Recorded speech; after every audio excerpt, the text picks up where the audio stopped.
Hello, everyone.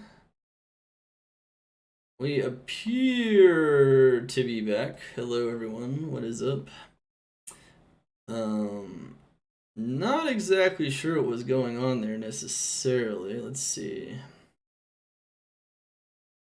Are we good? Are we good? Are we good? Are we good? Are we good? Are we good? Are we good?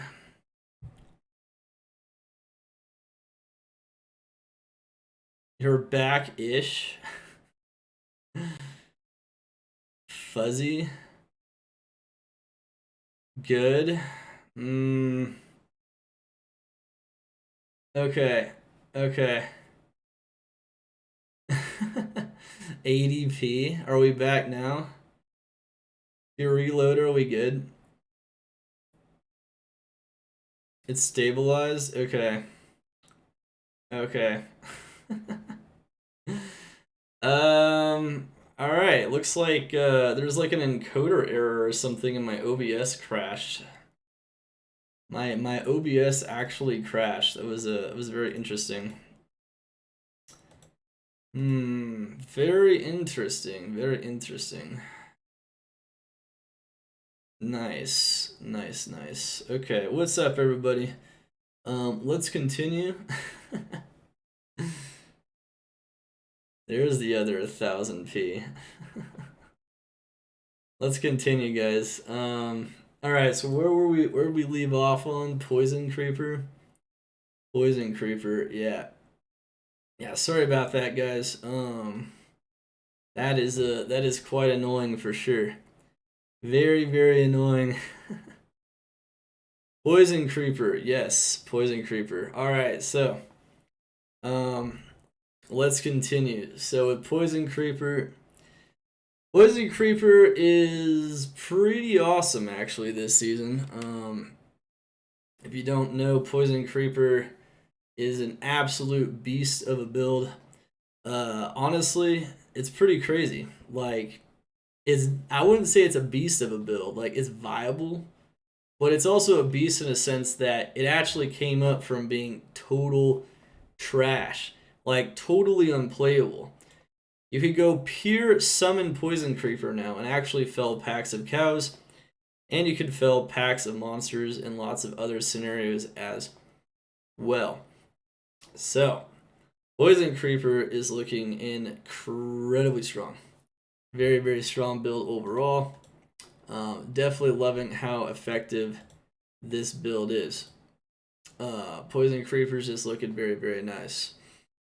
Yeah, so Poison Creeper is pretty awesome. It's pretty crazy. You just get as much negative enemy res as possible. It has built-in negative enemy res. It had that last season, but now it's more responsive with more speed. And he massively buffed Senpai, probably massively buffed the synergies on Poison Creeper, which is really crazy stuff. Really, really, really crazy stuff. Massively buffing those synergies just in general, and it's looking really good. So there is that. Very cool. Massive buff in them synergies. Massive buff. Which is definitely awesome. So they're looking very, very strong. A lot of damage. Big damage output. Pretty cool. Very, very cool stuff indeed. Alright, so you could actually play it now. It actually kills stuff. It's still very slow and it's very inconsistent, but it's still killing things pretty fast when it actually hits them. So that's really the key with Poison Creeper now, which is really cool to see a build that was totally unusable now get enough power in its synergies and whatnot and its effectiveness to become effective. I would still say maybe its damage values aren't high enough to justify fortification, but you could try it. It's kind of interesting. It has a little bit less AoE anyway, so it could be effective potentially. Alright. Zeal Druid. Zeal Druid. Yeah. Well, with the change to Phoenix, making it to where it procs level 40 Firestorm, and you having the synergies for Firestorm on the Druid, you can make Firestorm very powerful as a proc Druid effect using the item Ferocity, which is actually pretty sick. And it's very effective. It's very powerful. So, very, very cool stuff. I actually see a pretty decent amount of effectiveness in that regard. Very, very cool stuff indeed. Definitely loving the look of Zeal Druid. However, it's still just kind of viable. It hits pretty hard, but it doesn't feel like the Firestorm AoE is insanely high, so it's like an extra bad Fireclaw Druid that just doesn't have the mobility or quite the damage and effectiveness that approach has. So that's really what it comes down to, I think, there. Alright, so then we also have Chain Lightning, Lightning Sentry, and Death Sentry. Alright, so let's go into the Assassin builds now. I did test this, though, which is really cool. So there's actually some interesting meme builds you can try now on the Druid that actually work. They're just not, like, insanely powerful or anything of that nature. So, Assassin builds are looking pretty solid here, just overall. In Season 6, we have Chain Lightning and Lightning Sentry getting a little bit of buffs. They're feeling quite a bit stronger, and because of the way Chain Lightning Sentry works, and stacking traps in general, you can hit smaller packs of monsters a lot more effectively than maybe giant packs of monsters. And I mean, with Death Sentry you could as well, but Death Sentry synergizes better with the fire skills. So it's looking a little stronger with Fortified and in general its general approaches. So that's looking pretty awesome. Very, very cool stuff in general in that regard. And then, of course, yeah, I mean, I don't really have too much to say about that. I mean, you use some Plague Claws, you stack a lot of plus skills. A negative enemy res is half effective on traps. It's pretty solid. I mean, it's not like the craziest mapping speed still overall, I would say, with Chain Lightning. There was a time when Lightning and Chain Lightning Sentry were insanely strong. I don't think that's really the case anymore after, I think, the Season 5 nerfs on it. But yeah. Oh, you found the VOD with that, King Mont? Oh, man. Yeah, it's pretty crazy, right? You're talking about Nova, right? Yeah, that's pretty crazy stuff. Alright, anyway, so Blade Fury is looking more responsive as the missiles, when they bounce off the walls, are even faster now. You can shred monsters pretty fast by aiming the Blade Fury at the wall that's kind of adjacent to the group of monsters, and you can shred them very quickly. You can also just shred them in standard fashion down the corridors and play bowling. It's pretty strong. An item like Reaper's Toll definitely still stands out, something that can proc amplify damage very reliably. Cuts through the monsters incredibly fast. Believe it or not, it's looking like it's about as effective as Chain Lightning Sentry with the right gear, with the right approach, and the right maps.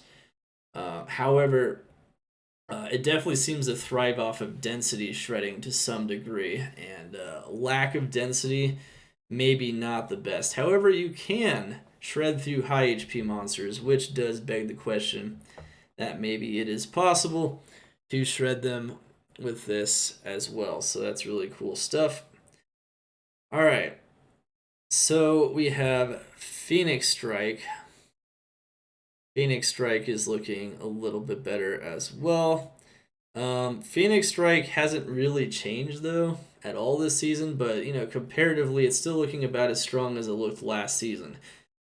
With Dragonflight and just crazy amounts of damage and high AoE, this ability is crushing monsters very, very fast in maps. It definitely still takes sometimes a little bit to proc the effects, but not too long. Crushes lots of AoE with very little effort and just little effort involved whatsoever. So that's really cool stuff. Of course, we also have Cobra Strike as well, having a pretty large effect in that regard. Cobra Strike actually received a buff, which is why it's a little closer now to Phoenix Strike, despite only doing poison damage. And that's because now it has more AoE, so its AoE effect is even better, which is just pretty awesome stuff in general. Just pretty cool. So Cobra Strike is looking very, very good in general. Really liking that. Awesome stuff. Very, very strong. It's very, very strong stuff. So yeah, Cobra Strike looking very, very powerful. All right.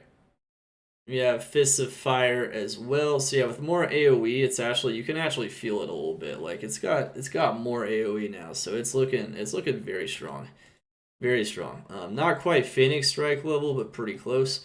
Claws of Thunder though is on Phoenix Strike level.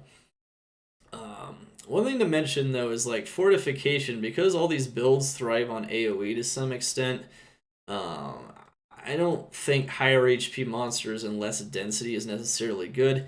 It also makes it harder to chain dragon flights, so in a lot of these cases, like Fortification might not be the very best approach. We also, of course, have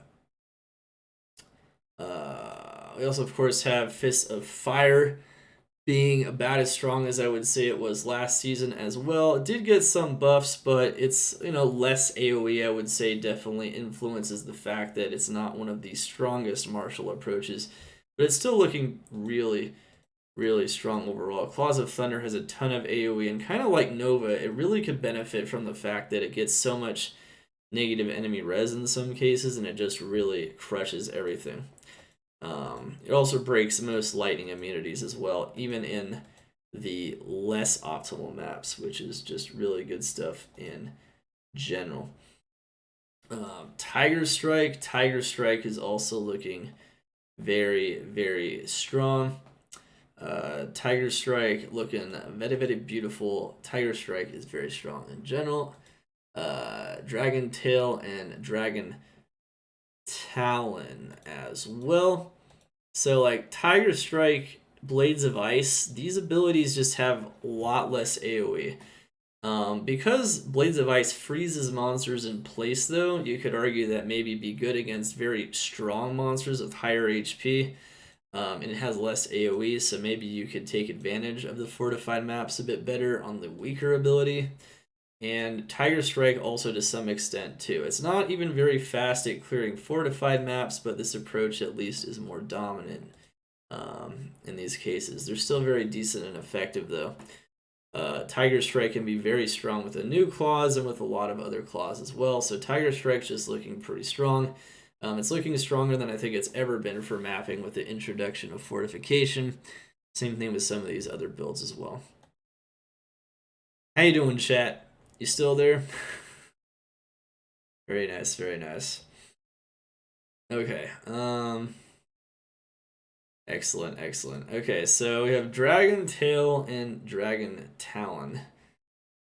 Dragon Tail and Dragon Talon, I will admit, was Highway Summon. Looking a little bit... I definitely would say it was looking a little bit less hanging in there. Yeah, there's a lot. Dragon Tail and Dragon Talon is pretty crazy actually. Like I would admit that last season I think I improperly tested this build, whereas in season 4 I tested it properly. So that's why it lost rating last season kind of randomly. But this season it was retested properly. And with the change to being all of its physical damage being converted to fire damage, negative fire enemy res is more effective than ever in combination with enhanced damage. And I tested it multiple times because it went over multiple iterations of changes in the beta. So I tested it all the way through. And even with some nerfs because of how powerful it was at the end, it was still one-shotting or near one-shotting even fortified cows, which is like the highest HP enemies, and it was just blowing up packs of these things. It might not feel like the build with the most mobility and the most power in a normal map, but if you run this in a fortified map with max power, I guarantee you're going to have a lot of fun and it's going to be insanely effective. So Dragon Tail and Dragon Talon is looking amazing this season. You should definitely try it out. Talon also has AoE damage, so it can even kill the fire immunes a lot more effective with its physical damage. So that combination of skills is crushing. Dragon Tail does crazy damage. 40k, and we're talking like consistent damage. At minimum, it's doing like 20,000 damage. This thing is nuts. Just jump into something, blow it up. Jump into something, blow it up. Everything just gets blown up. And in Fortified, it's no different. So definitely feel free to check that one out. Absolutely. Is open beta still going, or will it close soon? I'm not sure. I will probably check that out after we finish with this today. However, this always takes a long time, so. Alright, with Dragon Claw looks like it should be some kind of a build that is effective by itself, or a mapping ability that is effective by itself, which is why it's included on the tier list. It has its own synergies. This is a trap skill, though. At best, it is best for using it as a finisher for certain other martial abilities. However, even as a finisher, it's incredibly lackluster. And you could argue that the best approach is usually just to use Dragon Flight, so you can move with your abilities better. So Dragon Claw is not just trash, it is bad. I personally don't recommend touching Dragon Claw in any serious capacity. I've tested this build over many seasons. I really try my best to make it good, but it's not very good. Maybe at some point it will be reworked, but that's pretty much all there is to it. It just doesn't do all that much, and that's all there really is to it. Yeah. Alright, anyway. So let's continue here. We have Mind Blast Psychic Hammer. Mind Blast Psychic Hammer. Well, this build has always been really strong. You get amplified damage proc with the Mercenary. You get enemy physical res. You could even use Brimstone Rain, or you could use double Shadow Killers, the Battle Cestises. Yeah, so these things it does a lot of damage. It does a ton of damage. It does both magic and physical damage, so it can kill everything with very little effort. The bounces are actually more responsive as of Season 6 from Psychic Hammer as well, and there's more of them. So Psychic Hammer is supplementing your damage even better to some extent with the Mind Blast on top of it. So it's doing really good, but it's still rated about the same. It's not like one of the very fastest mapping approaches, but it still clears packs very effectively. It does lack top-end damage, though, so it maybe suffers a bit in the fortified scenarios. I would definitely check that out for yourself, but it definitely doesn't seem like it would be an ability that would do all that good in those. It's better for clearing tons of monsters in the area of effect that it has, which is pretty sizable.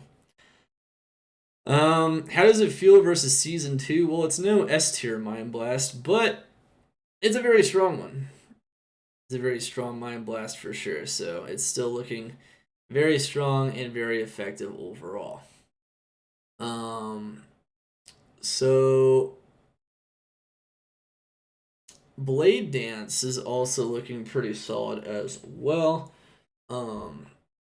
Blade Dance is looking just very nice indeed. What's up, Garak? How you doing? Spreadsheet gaming. That's how you game if that's how you game if you want to know, if you want to be in the know. That's how it is, man. Anyway, so Blade Dance looking pretty solid in most ways here. Blade Dance is the whirlwind for the assassin. You use a combination of very strong Venom, Chaos, probably Fury on top of it, or you could just use Chaos with Headhunter's Glory and take advantage of good amp procs. It's pretty strong, but overall it's mostly just a weaker whirlwind. It's just a fun approach to use on the assassin, but it's still very strong and very effective at the top end of the A tier there. And overall, it's better at plowing through density, so maybe not the best approach for a Fortify map. As a matter of fact, it seems significantly weaker when I tried that, as I have tested Fortified on most builds directly, so that is indeed still the case. Yep, absolutely, absolutely. Zeal Sin. Definitely looking like a bit of a strong approach as well. Zeal Sin looking very, very powerful. Zeal's just looking better. I mean, Ferocity was buffed, so some of these alternative Zeal approaches are looking slightly better overall. It's easier for them to get more attack rating. And with Venom and high damage weapons, it's actually pretty decent. What's Fortify? It's the Orb of Fortification, which is a new orb to modify the maps in Season 6, reducing density, increasing tankiness, and increasing rewards from the maps by the same proportion. So definitely going to want to check that out. Anyway, very cool stuff. So we have, of course, also have the Barbarian builds here, and the Barbarian builds also looking pretty damn strong. So Barbarian builds looking very strong overall as well. We'll see here. We've got very strong builds, very strong builds here. We've got lots of strong builds in the Barbarian tree, but there's also not a ton of builds overall because the Barbarian is fairly simple. It has a lot of skills that just mostly augment its power, not necessarily mapping builds to talk about directly. But anyway, Frenzy Double Swing. So with Fortify, you would think this build is getting even stronger. And to some extent, it may be actually doing so. What's up, Lamy? How you doing? But with Frenzy Double Swing, it's still, I would say, mostly overall a B-tier approach. That is kind of just what it comes down to. It just seems like a B-tier approach overall. It's not the very fastest mapper. I mean, Fortify, it does better because it focuses on singular packs, and it doesn't have that much AoE. However, it's still not doing insane amounts of damage, but it's feeling a lot more effective than it ever has. That being said, compared to most builds, Frenzy Double Swing is still not an incredible mapper. Let's go move on, though, to Whirlwind. So for Whirlwind, we also have a pretty solid approach here for Whirlwind.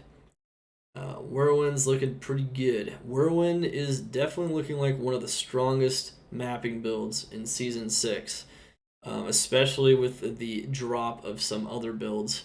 It's not really like it got buffed necessarily directly, but it already was really strong last season. And comparatively now, and with the rebuff of Stone Crushers and some other items, and it's just shredding through maps like butter. I mean, you just start whirling and everything kind of dies around you. And it's very quick because you can just keep moving and it just melts everything. Yeah, and you can melt packs with a crappy Steel Pillar or Reaper's Toll. Yeah, I mean, that's a good point, is that it doesn't really take too much. You just need some negative Fizz Res, and as long as you have that, it just melts everything. It's fast, it's insane, it's insanely powerful. You don't necessarily need the craziest gear, but crazy gear puts it really over the edge. Because at the top end, this could probably be an insanely expensive build. I would say that's a fair assessment. But yeah, overall, that's how it is. It's spin to win. Yep, it's like Garen. I think he is Garen from League of Legends. I mean, that's pretty much what it is. He's pretty crazy. I would say it's probably arguably the strongest Barbarian build once he can get the gear for it. So things have changed in that regard, but Whirlwind is looking incredibly strong. Leap Attack. Definitely keeping up with all of the best builds for the most part. Leap Attack is just a lot clunkier. After a lot of nerfs and adjustments, from previous seasons, and with Fortify, where the monsters just have too much HP, it's actually looking comparatively worse in some ways. And even though it's still one-shotting packs sometimes when you jump into them, it's just comparatively clunky.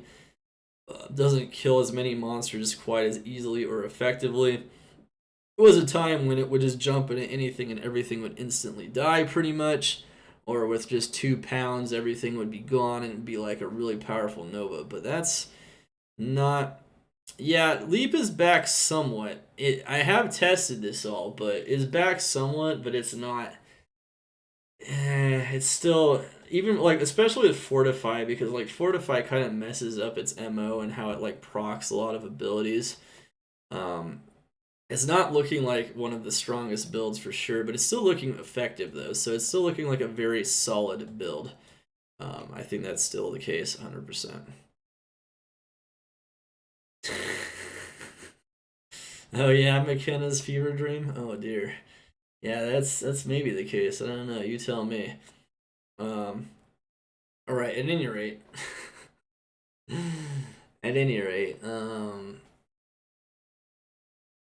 so we have what we have here is something very interesting. We have double throw dropping out from the heaven, dropping out on the heavens. S++. Bow Barb. I've played that build actually. It's you know, it's okay. It's okay. You know, it does some things. Bow Barb is probably just under Orwind.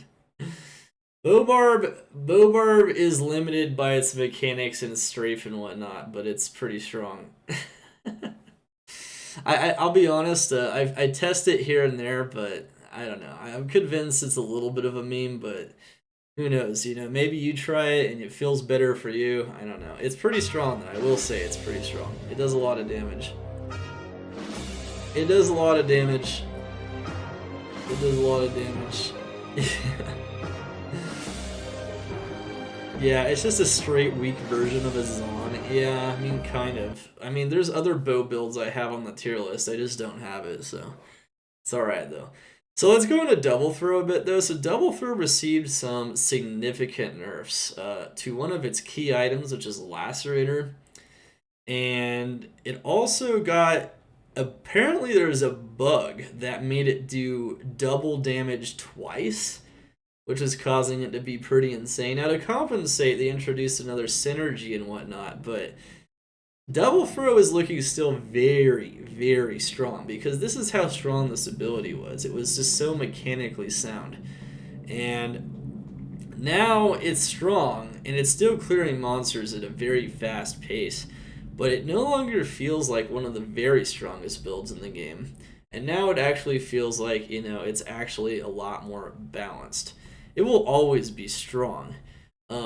I think it's feeling more balanced, though, than, like, overtuned these days, though, and it's definitely starting to come out. I think last season I was conservative in my estimate. It should have been S+.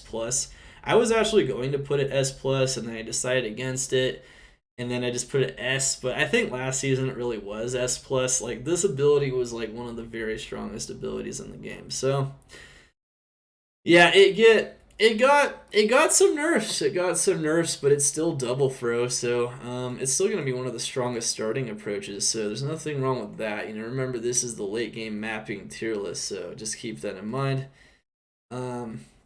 With Concentrate here, Concentrate is looking very strong as well. Yeah, they finally realized the problem is Lacerator. Yeah, that's another thing too, is now it's not proccing Amp quite as often, so you're definitely seeing a little bit of a slowdown. It's still really fast, though. It still shreds. So we're still talking about an S- build here. I mean, that's top tier stuff. Concentrate, though. Concentrate is now on the board as a mapping ability. It has AoE. It does significant magic damage. There's Sanctuary Aura, which can reduce magic res. However, it's still feeling very slow and clunky. In a fortified map, it does a little bit better because it has really high damage values, but that's about it.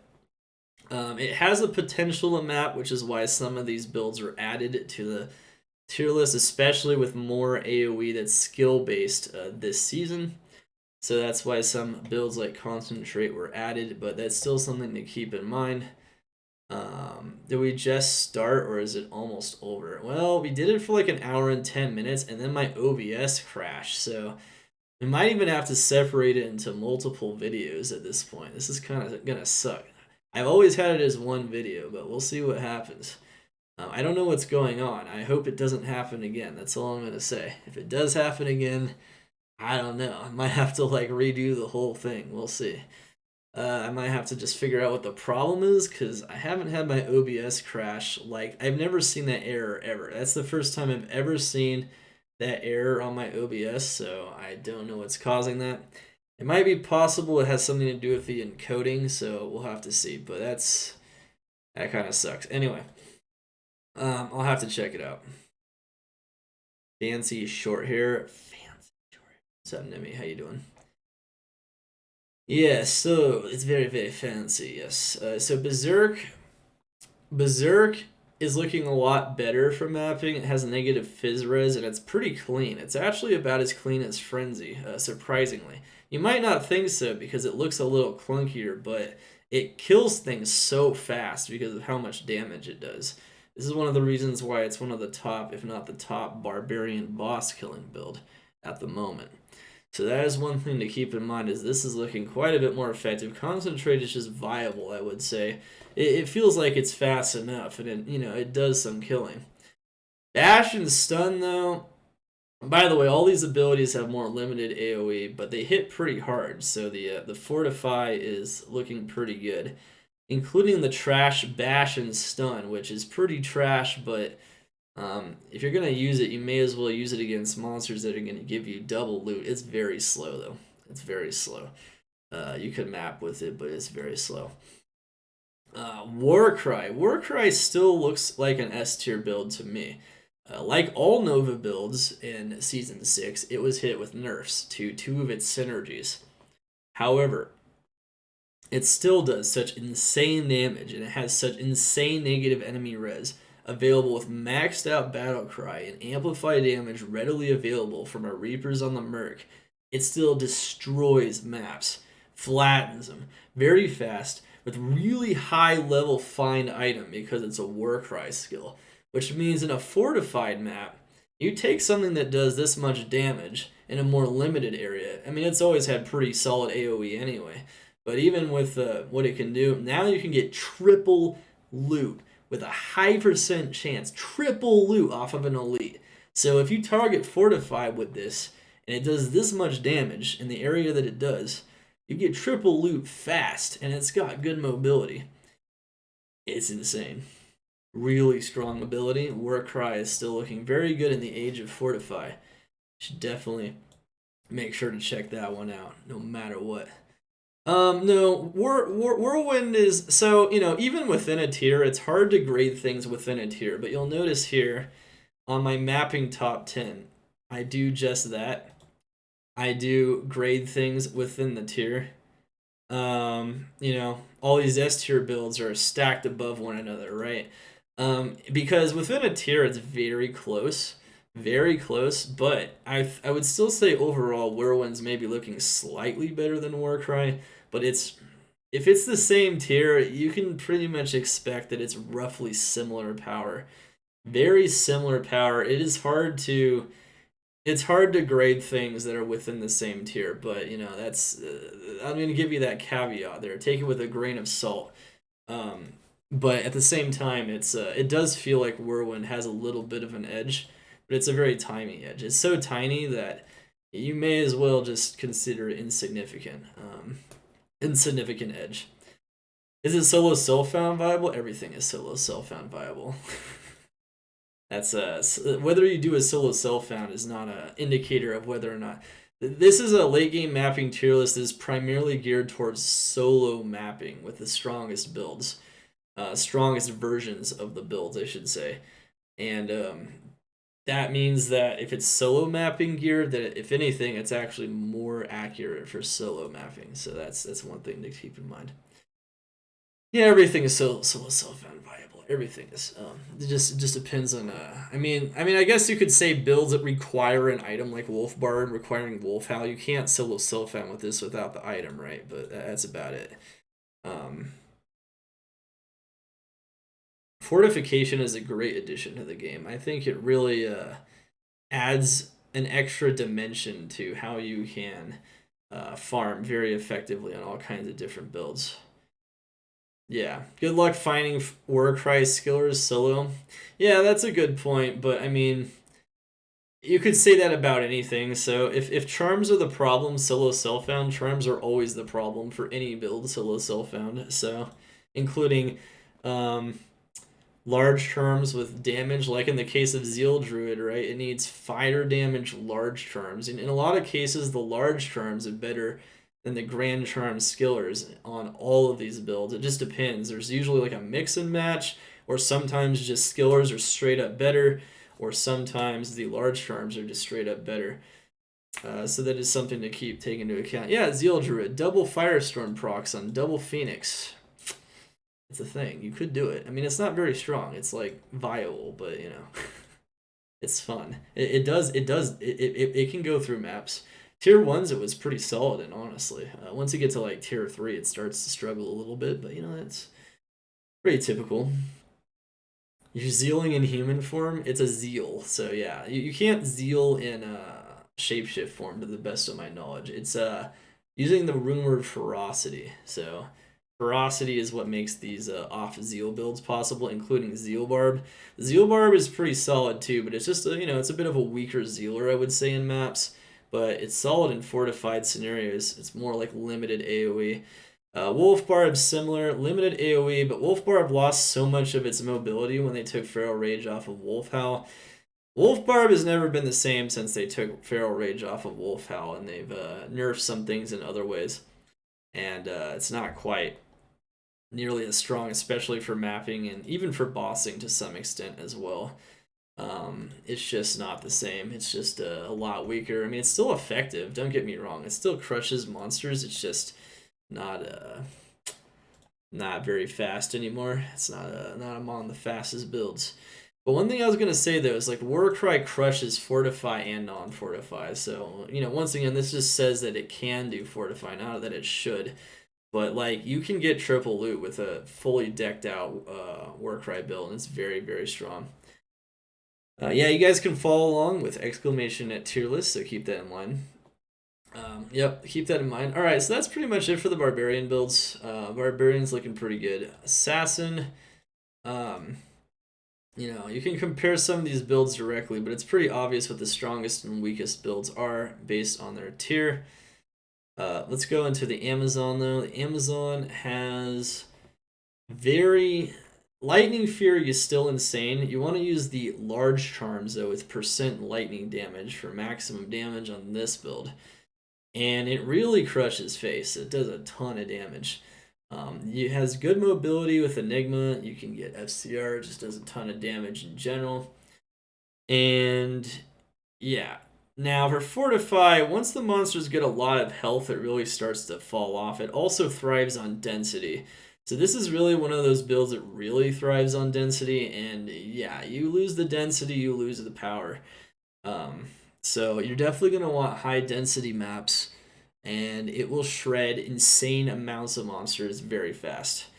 Maybe not as fast as, you know, Nova can, as, you know, as consistently, right? But we're talking, you know, it's as good as any of the other very solid top tier builds. I can already tell that I'll be your best friend in this forsaken camp. It doesn't even move as fast as some builds, but because of how many monsters it can shred it around it so quickly, it's pretty insane.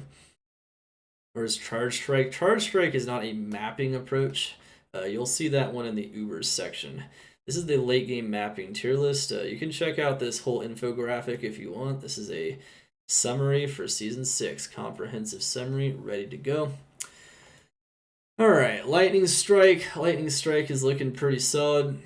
Lightning Strike is very good.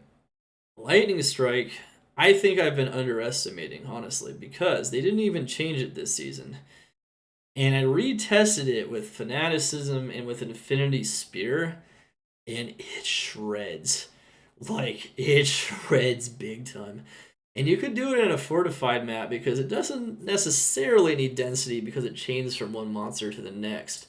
And it also has very powerful charge strike, which makes it effective against smaller groups or single targets.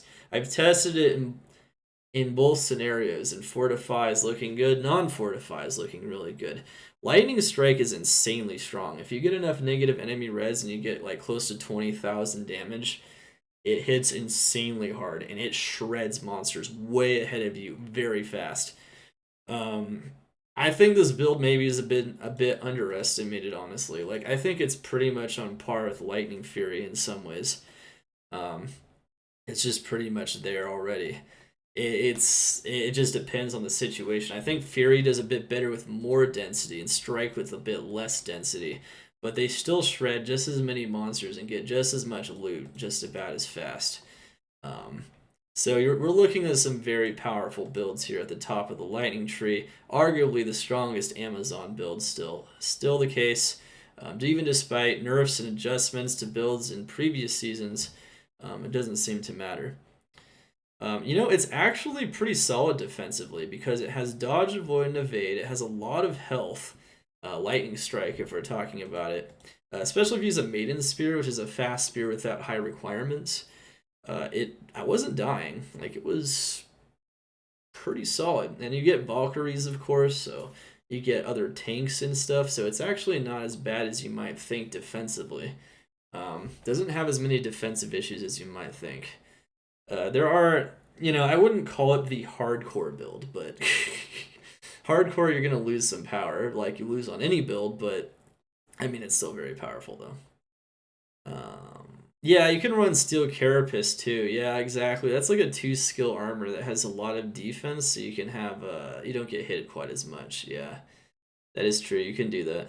All right. Anyway, so what we have now is Power Strike. Power Strike comes up a little bit this season, mostly because of Fortify. No significant changes, but it hits really hard in the small AoE that it has. So it lacks AoE, but it hits really hard, and you can move really fast.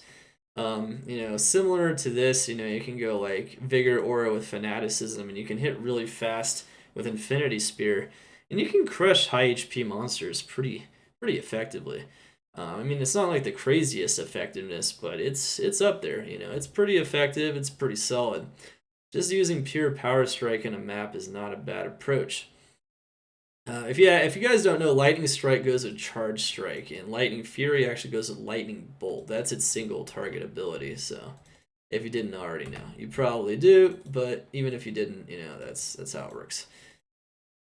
Alright, so Poison Plague Javelin. This one really thrives off of density. The damage values aren't insanely high. It's more about the AoE and the poison just destroying tons of monsters. Every season I feel like this ability has been getting a little bit better comparatively, and Plague Javelin is just looking really strong in terms of how fast it drops giant packs of monsters. Of course, poison builds mostly thriving in solo gameplay, but still looking very strong, weaving those poison javelins in between the Plague Javelins and just crushing insanely large amounts of monsters very fast. So very strong ability. Don't think it's one of the Fortify builds though, which tends to be a theme with poison builds as well. So not always the case, but yeah. Can you ask what? You want to ask a question? Yeah, ask any question you want. Yeah, I have video footage of all these things. You're asking about Zeal Necromancer? No, it's real, bro. It's real actually. You should check it out. It's not even bad. You will see here it's rated B+. Not even a terrible build at all. Like it's strong. It's also very safe too. If you build it right. Does Plague Javelin stack with Poison Javelin damage? No, but that's okay because you just fire them in different directions really fast and it kind of just kills everything. The light traps needs to be with Death Sentry. You don't need Death Sentry on it, no. You can use it though, which is why it's listed as a possible adjunct to the build, but you don't actually need it. on that particular build. It depends if it's group maps or not. Group mapping, you'd probably want a Death Sentry. Non-group mapping, you will not. That's a good question, actually. Alright, so Jab and Fend. So Jab, maximum attack speed Jab with Headhunter's Glory, believe it or not, crushes packs. And in Fortified, that's still the case. The main limitation is the ability getting you stuck in place itself, and the fact that it just doesn't have crazy amounts of AoE. But against Fortified maps, it's looking pretty solid. It's getting there. It's a high end of decent effective. Doesn't feel like an insanely fast approach at all, but it's looking better with Fortify, and it's getting better just overall. I separated Jab from Fend because last season I rated these two as a singular build, and Fend was rated as a C tier build. And I think what it really came down to is, or sorry, Jab, Fend were both C tier, was that Fend is pretty awful. I'm pretty blunt about this ability. I think I said this in the last tier list video, the Season 5 one, where I mentioned that I actually think the D2R Fend feels significantly better than the PD2 Fend. I still think that's the case. All D2R did was double the attack speed of Fend, and it made it feel so much more responsive. They just they just doubled it across the board. And that seemed to fix Fend. They haven't been able to get to that yet in PD2 though, so Fend... Yeah, Fend exists for the synergies, right? But technically it has synergies, so some people might think this is a mapping approach, so it is listed here as a mapping build approach.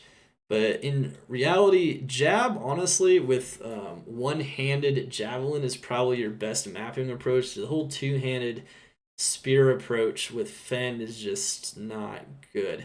Even with Jab, it's not good, but Jab, you'd rather have Headhunter's Glory for the amp proc, but it's different. You can go very fast with this, but unfortunately, you're not winning any awards with Fend. It's pretty trash.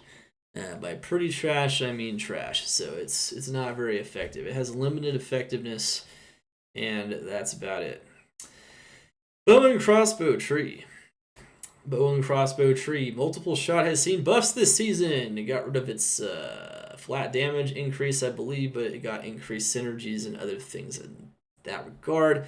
Multiple shot is starting to feel closer to its old self. It's not quite that crazy like it was in Season 2 and Season 3. I would say not even close, but it's definitely among one of the strongest builds again, and you can definitely feel its power once again. It's really strong, and it's getting back up there. It's getting back up there. I think multiple shot is definitely, if you want one of the stronger builds this season, it's worth playing again, absolutely. It's worth investing in. We've got Strafe, using similar items, but having a more reliable amplified damage proc. And you can also use Barizza to punch really hard. Strafe is looking overall very strong. It still relies on very high density, I would say. I don't know. It punches really hard too. It's kind of hard to say. I'm kind of like torn on whether or not this is a fortified approach, because even though it does thrive on density, technically it doesn't. It's not like the greatest density clearer in the universe, and it does kill high HP monsters very, very fast. So maybe with the max damage approach, with physical damage as being just the main damage, it is good for Fortify. I don't know. I might change that actually to being good on Fortify here real quick. I think that's a reasonable thing to do, but I don't know. Strafe does a ton of damage, so there is that. And you do stand in place. So against lower density, just crushing it really hard definitely keeps Strafe really strong and definitely relevant with multi-shot, despite getting multi-shot getting more builds. What's the best melee for mapping? Depends on what you call melee. Dragon Tail is probably no joke, dude. Dragon Tail might be the best melee attack in a map scenario, period. Phoenix Strike is also up there, so it's S-. Based on my testing, though, Dragon Tail was more absurd than Phoenix Strike, though. So those are both very competitively strong melee builds that are very high up in the tiers. Very much so. There's other ones too. Just remember you can check out this list yourself, so you don't have to be, don't. Of course, we'll be posting a video or videos on the tier list, so you guys can check it all out yourself as well. Warcry Barb, best melee. It's not melee. That is a caster. That is a caster. Someone called Warcry Barb a melee build. I love it, but it's a caster.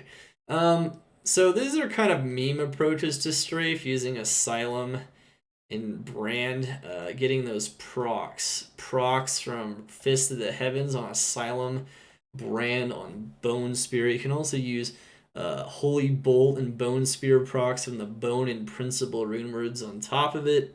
They are significantly weaker than the pure physical approach of strafe. However, they're doing pretty decent, and they look really cool on the screen. And they look really cool. They just look really awesome. If you want a build that looks really awesome and you want to feel like you're playing a meme build and it does a lot of damage and it's effective, these Brand Asylum strafe builds are pretty good. They don't punch as hard though as standard strafe, so keep that in mind. Don't punch nearly as hard. Is why I would just stick to the density clear on these ones probably. Also with the procs, they clear density maybe even a little bit better than standard strafe. So that's why standard strafe is getting the fortified designation and these are not. Multiple shot is definitely geared towards density, so that's different. I think it's fair that standard strafe performed pretty well in Fortify as I recall, so I don't know. Some of these are really on the edge because of how the ability works, but it's close enough. Freezing Arrow really does thrive off of density though, so no Fortify on this one. The more monsters packed tightly together, the more of them that fall and get crushed even faster. Freezing Arrow did incur some scaling nerfs. They're not very noticeable though overall. It seems just as powerful as it was, especially with the elemental damage large charms. I don't really see much of a significant drop. You can argue maybe last season it actually was S tier, and I've been conservative on rating this ability. I think I've been a little conservative on certain ratings in the past. Kind of taking the cuffs off here, taking the gloves off, and just kind of rating things not conservatively. This is as accurately and as effectively as I can rate things here. I've never been conservative with Nova though, but that's because that ability is overwhelmingly powerful. So there's for mapping, so there's not a lot of debate as to how strong that one is in more or less other scenarios. So some of them are staying the same, but in reality, maybe they should have been rated higher last season, but that's just how it is. More accuracy with every season. I try to give you guys a good picture of what's actually going on. The main weakness of Freezing Arrow, the only thing that slows it down, is the fact that its mobility isn't incredibly impressive. But you can always get bigger on swap, so just keep that in mind. Harmony swap is pretty good. Would I ever play Nova in hardcore? Oh, of course. Yeah, it's just I've played Nova in hardcore season 1 and season 3, I believe. I played a different Nova. I played Lightning Nova. Lightning Nova, it just every build is just a little weaker on hardcore. You just have to build more defensively. That's all it really comes down to. Just gotta make sure to prioritize more defensive skills. That's really all it comes down to. Alright, so Freezing Arrow looking very solid. Cold Arrow is actually only just behind it now, and I think really what it comes down to is just lack of AoE. It still has AoE, but not as much as Freezing Arrow. And because of that, it just is down a third of a tier. But it does more damage, I would say, than Freezing Arrow. It's just Freezing Arrow has more AoE, and because of that, it has more punch and more power. Kind of similar thing with Fire and Immolation Arrow. Very similar AoE to Cold Arrow, similar power.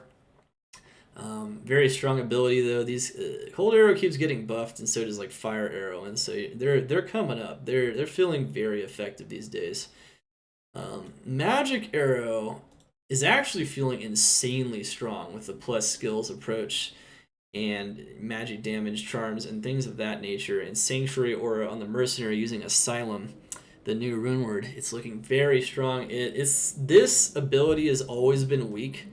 It only has 5 arrows, so it's a little more limited in AoE than these abilities, which is why it's rated a third of a tier lower. So we're going down in AoE a bit more. But AoE is its only limitation now, because the amount of damage it does is actually crazy. It will pretty much one-shot anything you hit, even in a tier 3 map. Any pack you hit. Anything it actually hits, and with the AoE that it hits, it pretty much one-shots. That's how strong it is. The only limitation now is the AoE. That's it. It's its only limitation, which is why Fortified isn't a bad approach, because of how much damage it does. The amount of damage it does is actually kind of nuts. It can get like 24,000 with it, plus negative enemy res. With all the buffs in the last 2 seasons on Magic Arrow, and then finally getting negative enemy res, and then getting magic damage large charms, Magic Arrow is no longer a B tier build, it is now an A tier build. And it's looking like a solid mapper. It's especially, I would say, solid beginner mapper too, so it's a very easy, very cheaper build, much cheaper build. Definitely, even though a lot of builds don't vary too much at the top end at how expensive they are, I would say the top end Magic Arrow build is quite a bit cheaper sometimes than some of the other top end builds. So it definitely has a lot of advantages, and Magic Arrow is feeling like it's in a good place to start playing and crushing face with. What does late game mapping mean? Late game mapping means a full build, a very strong version of each build. That is how we standardize the builds relative to one another. We're really concerned with making sure that all of the way we standardize them effectively is we standardize them basically by making sure they all have very similar level of gear. And to do that, we pretty much max them out without maxed out corruptions, because those aren't on the closed beta, but they have sockets in them, which means we can simulate almost a maxed out build in every case. And as long as we're nearly maxed out on every build, and it's about same level of gear, and every build is pretty much showing its strongest self, you can standardize them, and you can create a very accurate picture of how strong the builds are, if that makes any sense.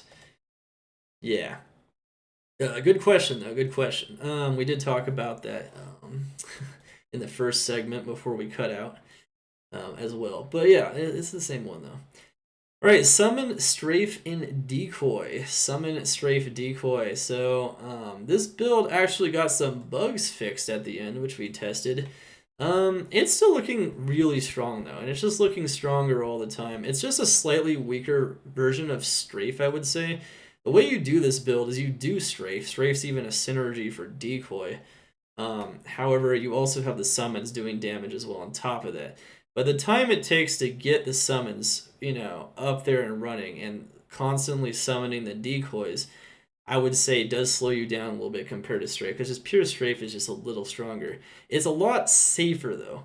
And so even though it lacks in speed compared to the normal Strafe approach, you now have tons of bodies around you, and you can do a totally open map like the new Ashen Plains, and you feel very safe even in a very open map doing Strafe on this, because you got all these minions around you crushing the monsters with you. And it crushes pretty good. I consider this a very strong mapping approach, and it's definitely at the high end of strong and balanced. Fortifying, I mean, it is a Strafe type build, but it's not pure Strafe. It tends to control, I think, density, and I think it controls open maps and density a bit better than normal Strafe, so I think because of that, maybe it's not a crazy fortified approach, but it's hard to say. It is hard to say, though. That's hard to say. Some of these they can go either way. I would recommend you guys, play Fortify for yourself, but these are just general guidelines. Definitely best I can do, as it's a new mechanic, which is really cool. But anyway, and it does influence some of these things. Yeah, these builds are all showing like 40 to 44 skill level, maybe upwards of skill level 50 as well. Yeah, so I would say anywhere between like skill level 40 and 52 is represented, depending on the build. Sometimes it's not just about a skill level. Sometimes it's about, sometimes it's the elemental damage large charms that are doing a lot of the work. In that case, it might be around skill level 39, even 40. In some cases, they are skill level 52 because The skills are doing a lot of the work, so it just depends. But it depends on the build, and sometimes it's not about skills. So like melee builds that do physical damage don't have a lot of skills at all. So they just have maxed out gear. So we just try to make sure they're using the best showcase of the build with the best gear they can wear pretty much for clearing quickly. That's really what it standardizes the builds on this tier list, if that makes any sense. All right, so that's the Amazon. Amazon, as you can see, has a lot of extremely strong builds. Definitely a lot of power coming out of the Amazon. I wouldn't say maybe overall the most power, but it's got a lot of builds that are very powerful, especially once you get gear. Let's see here. So the Amazon's always been pretty solid, I would say, overall. I'd say, though, at one point, though, for mapping, I would have said in Season 3, for instance, that the Amazon was the fastest, probably the top #1 ranked mapping class in the game. That has changed a bit since Season 3, but it's still got plenty of builds as it can rely upon, so Amazon is very good. Well, I'm going to start talking about things like that soon, Welch, so if you stick around a bit longer, maybe another 30 minutes or so, I'll get to some of that stuff as well pretty soon. Welch's, yeah, man. So Necromancer builds. Of course, you can check out this list yourself, so you have a understanding of power ranking at least, and you know what you're getting into. That's the whole idea, is to give you guys an accurate picture of what you guys are getting into. So Necromancer builds, we have Poison Nova. So Poison Nova, you might notice, is ranked the same, yet got some pretty heavy nerfs. I was definitely over-conservatively rating this build last season. Now it's definitely much more in line with the S- tier builds in this list. It's not even performing all that well in cows anymore, so we're talking about lower HP maps, tier 3s, and things of that nature. It still has the crazy mobility in AoE, and it's still one-shotting monsters in a lot of scenarios, especially if you use Pus Spitter on the Mercenary. It's still very, very strong. I think though last season it was probably still S or S+, and I rated it S-. So once again, kind of a over-conservative rating maybe on that particular build, kind of like I over-conservatively rated Double Throw to some extent as well.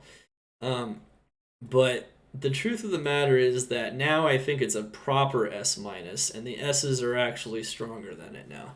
It got hit pretty hard. It's definitely takes a few more Novas sometimes. Sometimes it takes a few more casts. It doesn't kill all of the high HP monsters anymore. It kills the low ones pretty much instantly. But that's about it. So it's definitely lacking a little bit of power. That being said, you can still move through maps very quickly on this build. So Poison Nova is still very, very strong despite heavy nerfing. And, you know, I wouldn't say it's one of the fastest mappers anymore, because once again, it just doesn't kill. Even with the best, highest negative enemy res gear, it still seems to be a little bit slower, but still very strong. I mean, you could go 3-piece strings too with Death Web. I mean, it's got a lot of power potentially. You can argue it's even still S tier, that the rating is still a little conservative. That's just how strong Poison Nova is, but it has been retested effectively, so that is something to note. Desecrate, though, has a lot less AoE, but it crushes a smaller area. It just does so much damage, insta-killing pretty much anything that you spawn it on. It's a lot. I'd say this actually went up a bit, which I think it did since the last tier list.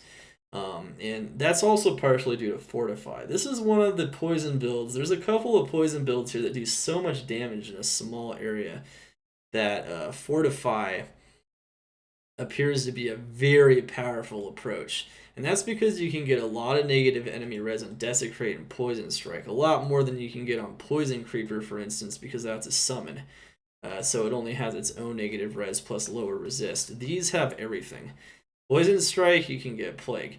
Desecrate, you have the lower res, you have everything you could possibly want. It does crazy damage in a small area, and you can spam it on anything. And these abilities aren't dependent on density so much as they are on just doing a ton of damage in the area that they do it.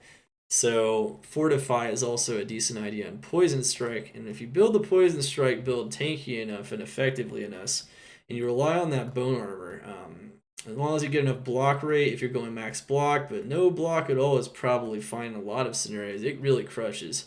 The amount of damage is crazy. So much negative enemy res coming from these abilities, and you can just jump from pack to pack to pack very effectively with Blood Warp, which is, how Poison Nova works, but it's the same thing. The lack of AoE still, though, makes it a little bit weaker than Poison Nova, but they hit a lot harder, so it's really close, honestly. These Poison Strike, Desecrate, and Poison Nova have never been closer in terms of their overall power. I would, personally assess that to be the case. So if you want to go any of those poison approaches, you're probably going to have a pretty similar time with it. Of course, with a maxed out Poison Nova build, I think you got still a little bit of an edge. All right, and then this one's exciting. So, Teeth has always been great in tier 1s. However, with the introduction of magic damage large terms, which boosts its damage by about 2,000 at the high end, with 125 FCR, it got a 25% damage increase on top of about negative 10 enemy res with the Sanctuary Aura from Asylum. And with those combinations, it is hitting insanely hard. And it is killing everything. It is shredding tier 1 maps at unbelievable speeds. As a matter of fact, in Bash and Keep, Teeth might be the fastest mapping build in the game. For Bash and Keep specifically. Now that is a tier 1 map. But that is something to be said about that. Now you might think, well then it should be S+, right? Because, well, not quite. So it might be a little bit faster than Nova, I would even say, in Bash and Keep. But the problem is it's a tier 1, and a lot of the standardization does take place in tier 3s. Because tier 3s, there's certain advantages in experience and loot, and that's where most people are going to be farming for a combination of the two. The only problem is that it's a little slower. It's actually quite a bit slower in some maps. So in some maps, it's like A tier. Like Blood Moon is like maybe A-. It's not very fast at all.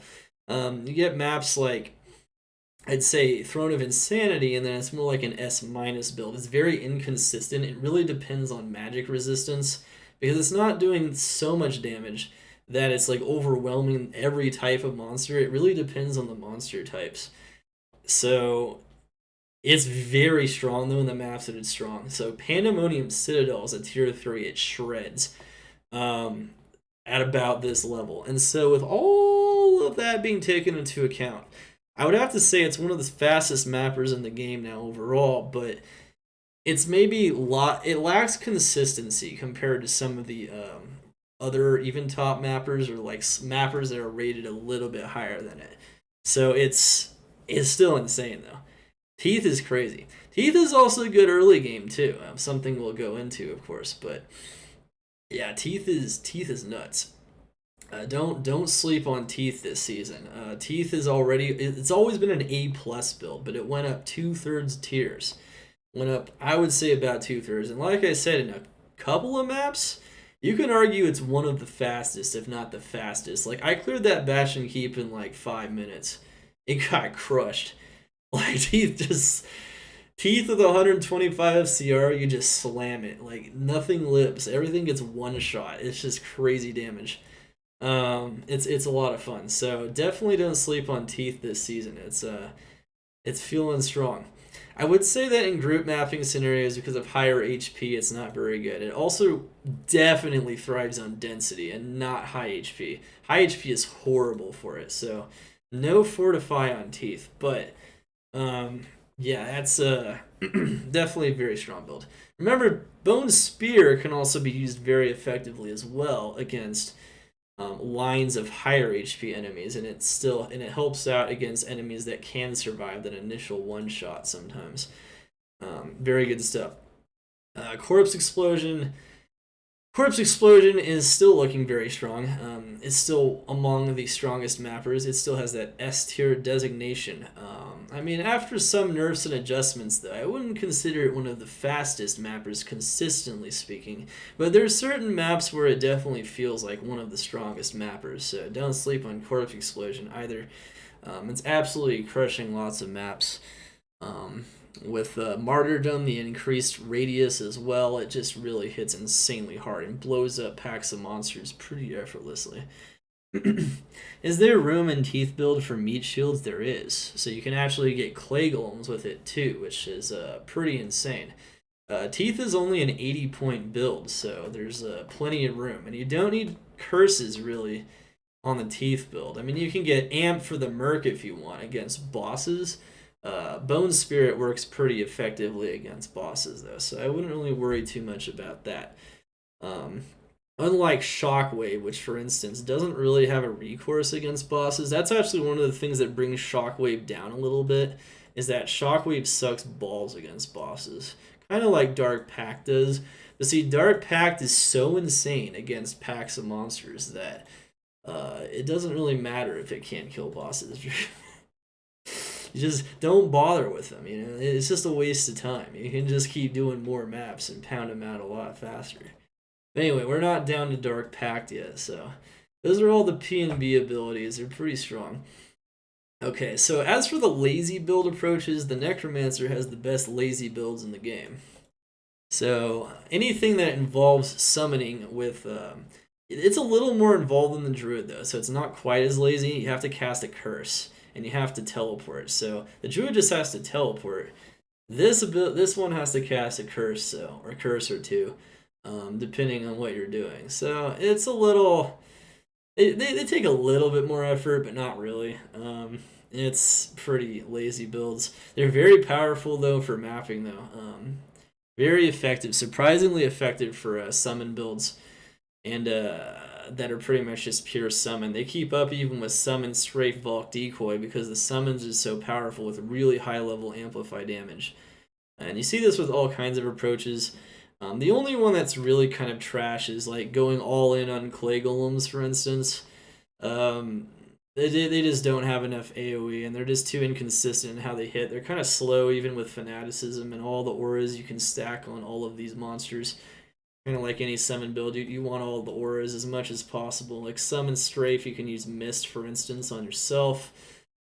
And then, you know, it's just, you can get auras from iron golems too here, and it's always just a lot of power.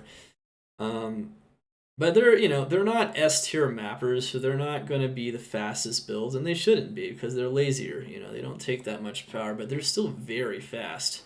It's not like they're slow. They control density very well too. Another thing is because you can telestomp with them, kind of like the summon Druid, that has the whole telestomping potential with Gust. You got Blood Warp, and you can really make use of that telestomping to crush fortified maps very effectively as well.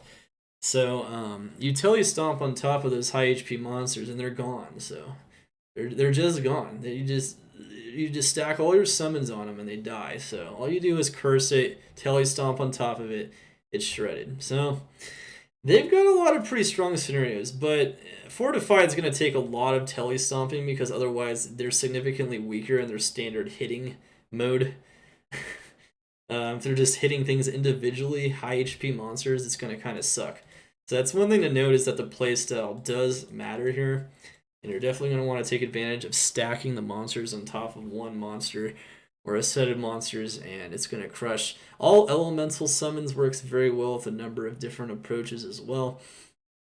You can focus on lightning damage summons as well, or fire damage with council members.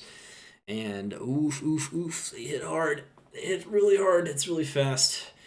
It's fast and furious and strong. I would even argue the elemental approach is rivaling the physical approach, partially because of fortified maps, which is interesting. So keep that in mind. They're pretty close. They're pretty close now. I would say you can definitely go elemental summons or physical summons. Physical summons might be a bit safer and more consistent, though. So just keep that in mind. They're not also as dependent on certain summons, so that's another thing that isn't really reflected in the tiering here, but it's a small consideration, I guess.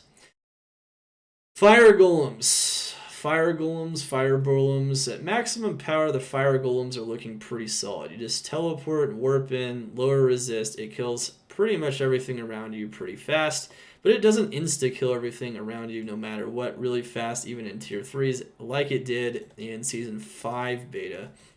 So it's never that strong. But pure fire golems is a solid approach. I mean, it shreds. It melts the maps with the holy fire auras. They're pretty cool. Get that Dominion wand and just go to town.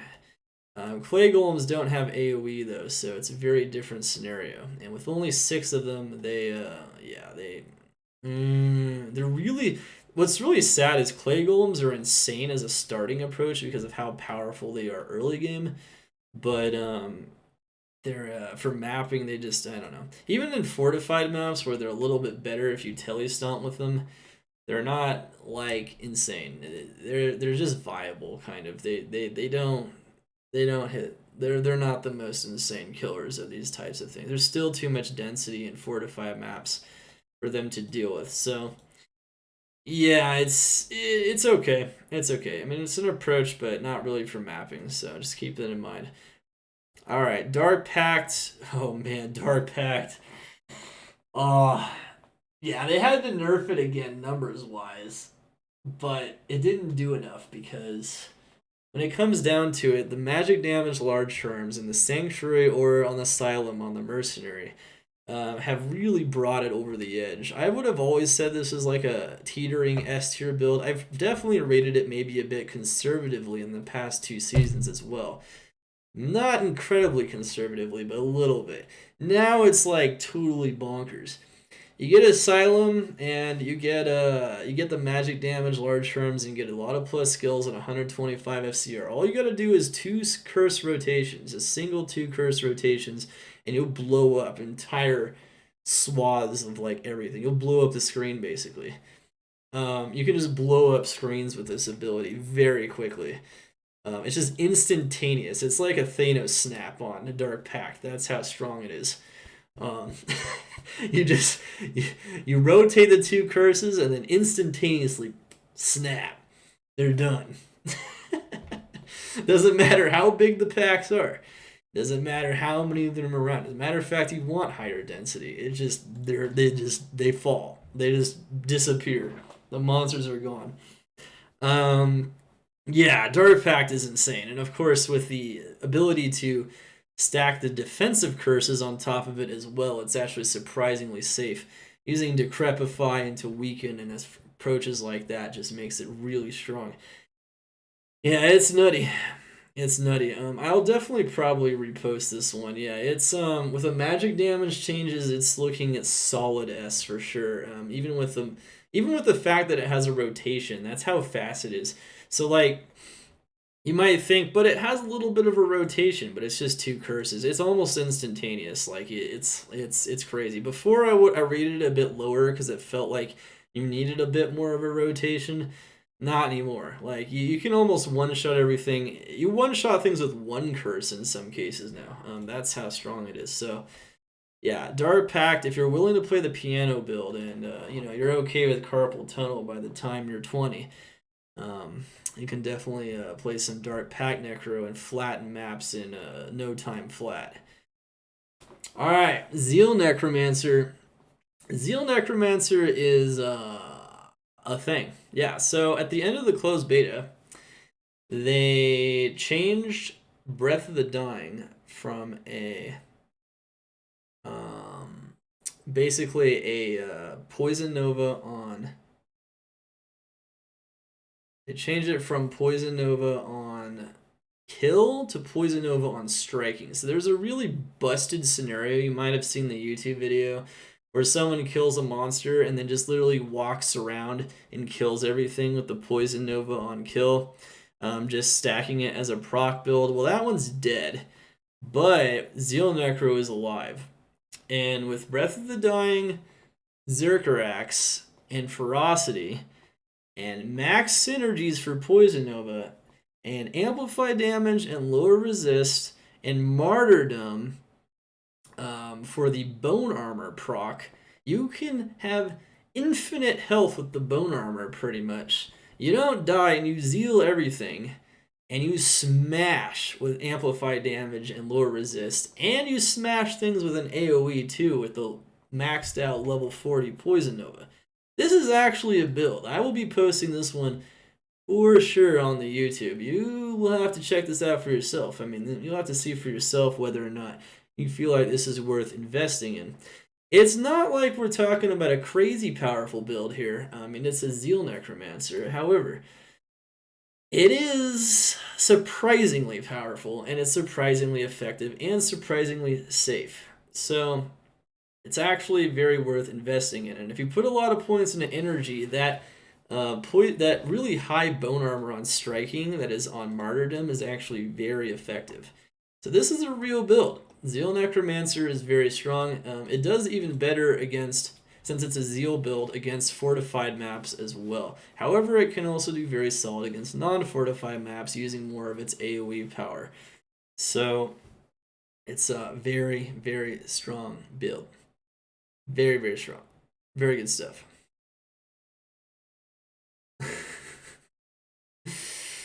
So it's freaking awesome. It's just freaking awesome. It's a lot of fun. And then the lower resist and the amp, you could just amp the things that you hit directly, and just the lower resist hits everything around it, and the Poison Nova does a lot of damage. Yeah, it's it's crazy.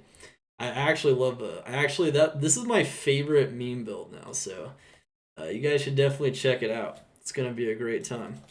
It's a brand new meme build, brand new and ready to go for season 6.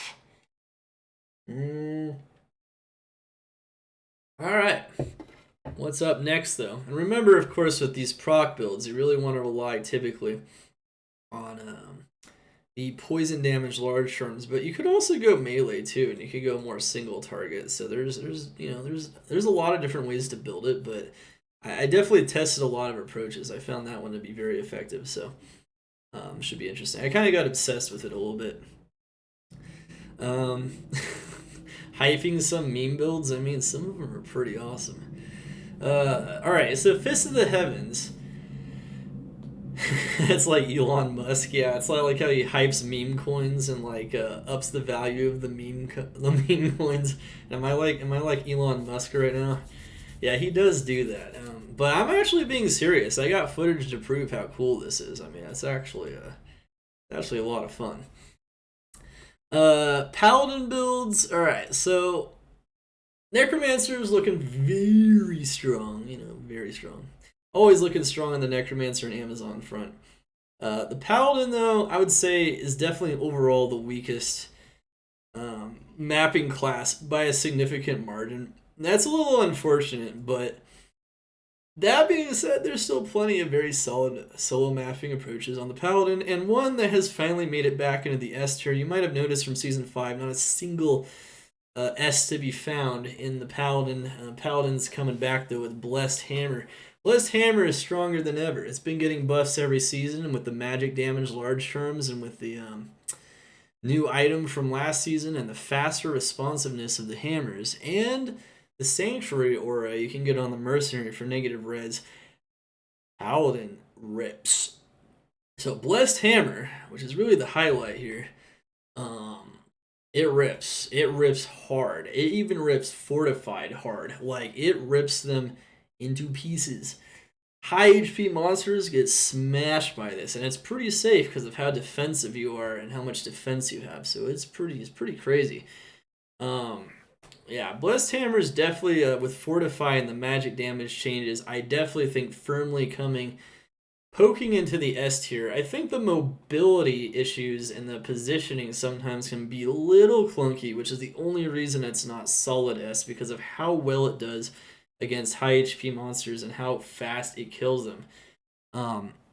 It's really, really crazy. Definitely going to want to post a video on this one, I think, for sure as well. So you guys can see what Blessed Hammer is truly capable of. That being said, Holy Bolts by itself, not great for mapping, but it's capable of it. It's effective, sort of, kind of, maybe a little bit, I don't know, not really, but yeah. Fist of the Heavens. Fist of the Heavens is mostly just solid A because of its group mapping effectiveness, but I'm going to be honest with you guys, like, for solo mapping, it's barely, it's almost just effective. Like, it's strong-ish, kind of-ish, sort of-ish, with max FCR and power, and even the new Sanctuary aura is helping it out quite a bit, because you can use Sanctuary on yourself, but it's still not looking incredibly What's this tier list about? Project Diablo 2 Season 6.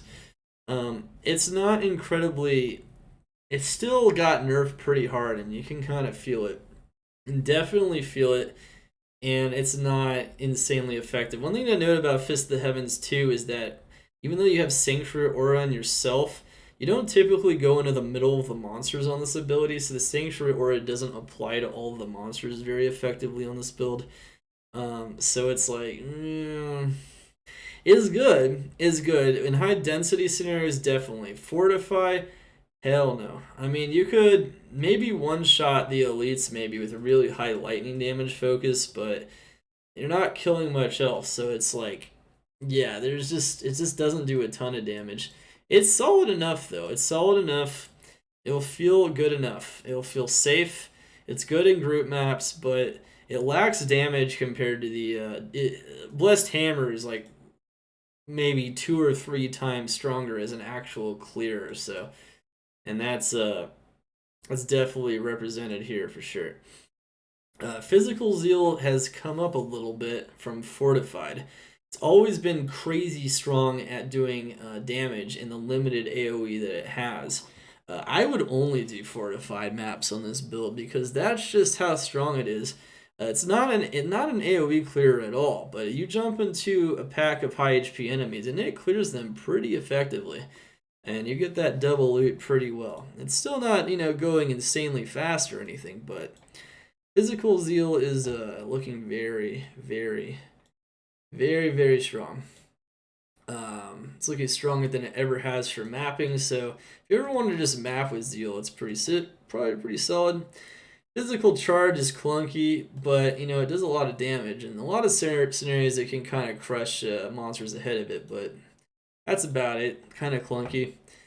Vengeance hasn't changed fundamentally, but it's just very strong overall still. It still has its ability to clear pretty effectively. It's maybe only lacking a little bit of AoE. It does a ton of damage though as well, which makes it more effective for Fortify potentially as well. So even though it's a little clunky and it's not the insanely effective in all scenarios, it's still looking very strong. And it's probably looking stronger than it ever has to some degree, even though it hasn't risen a tier. It's more of a comparative problem, I think, at this point. But Vengeance still looking very strong and balanced. Very powerful ability. They could make it a little stronger if they wanted to, though. Smite, as you may have observed already, and some people in the chat has observed, is trash. Yes, it is. It is trash. It's trash. So, trash. It is very trash. Smite, you could do Fortified maps with it, and that's probably the best case scenario, because you can get the damage fairly high. Its AoE is very limited, though. It's very clunky. Yeah, I mean, you could do it. The only reason it's on the mapping tier list this season, it's a new entry, as you might have noticed, and that's because it has AoE now, so it actually hits monsters around it. That doesn't mean, though, that it's a great mapper. I don't recommend it personally. If you want to do some Fortified maps with it, it's almost viable. So it's on the edge. You make your own determination, but I don't think it's a very good mapping build at all. Based on testing it with as much damage as I could honestly get on it. I tried to get a lot of damage on it for sure. Got all the plus skills, try to get it up. The really small curse radius from cursed mobs, a bug or intended? I don't know what you're talking about actually right now. Okay, anyway. Offensive Tree. What's up, squirrels? Offensive Tree. So this is something that's been modified quite a bit this season. A lot of numbers changes for Holy Shock, Holy Freeze, and Holy Fire. Also, we have a new item, Shattered Wall, which opens up a new build here, plus a buffed Doom. The native aura approaches are kind of looking about as strong as they've been the last few seasons, testing them out. So using the aura on yourself, Holy Shock, Holy Freeze, Holy Fire, getting Conviction on the Mercenary or whatever, and then going that route. I mean, you could use Storm Spire even on Holy Shock. I mean, there's some other options there. But I think you guys get the idea. And you could use Zeal and Charge, a combination of the two, to flatten enemies at very quick rates. But, you know, because of the clunkiness of Zeal and Charge themselves, not quite cracking into the S tier. That's pretty much a good summary of them. But because they do so much damage, if you only use Zeal, I wouldn't use Charge, but if you use Zeal in these scenarios, that you can definitely crush the fortified maps as well fairly effectively. As a matter of fact, better than physical Zeal can, because now you have all this crazy damage from the elemental approaches. So Fortified's looking like a solid approach if you go these routes, and they're definitely looking like they're competitive. Of course, Doom's Shattered Wall might have looked like one of the strongest approaches, almost like S-, I would say. Doom's Shattered Wall with Holy Freeze, tons of cold damage, crushing face. Sanctuary Zeal, which is a physical magic damage hybrid approach, also looking really, really strong. Of course, the density getting crushed, I think, a bit better by the Holy Freeze approach because it can also rely on charge. So you have a whole bunch of approaches here. Sanctuary Aura itself getting reworked and having all the kinds of power it has with negative magic res. On top of having like Amp 2 for negative physical res, you can use high damage weapons. And Sanctuary Zeal is looking stronger than physical Zeal. Just overall, the elemental damage approaches, though, have even more potential because they get such crazy damage values. So for mapping, you're seeing a lot of power from the offensive tree. Definitely rising up in the ranks. You got a couple of meme approaches, of course, taking advantage of magic damage procs with Sanctuary Aura. And you have Sanctuary Multi-Shot, which honestly, as a non-Amazon bow build, is really strong looking. It pretty much 1s or 2 shots everything. But if I'm being honest, it pretty much only rivals Magic Arrow, and that's due to a lack of mobility. Zon has more mobility, but less AoE. The Paladin has magic damage as well with the multi-shot, but there's more arrows. So it has more AoE, but less mobility. So it's a little clunkier in this case, but it has more AoE. And this is like a little less clunkier and has less AoE. So it's like a different way to play Magic Arrow, essentially, but on the Paladin. And you use Sanctuary on yourself, and you get the magic arrows off of Widowmaker, and you get the multi-shot, and it's surprisingly powerful. Like, it's really solid as a balanced build. Really liked it. It's just, you know, obviously it's never going to rival the S tier builds in terms of sheer clear speed, but it's very powerful. I wouldn't personally invest in fortifying on some of these, but you could, maybe. Its raw damage is a little lower too, but it doesn't seem to matter because of the negative res you get off of such a powerful Sanctuary Aura, because you can use native Paladin Sanctuary. It gets negative 25% magic res. So it's kind of a wash, but it looks like it was crushing density in tier 3 maps. Using native Sanctuary Aura on the Paladin and then using Widowmaker. So I actually really liked that. It was pretty solid. I was surprised at how powerful it was.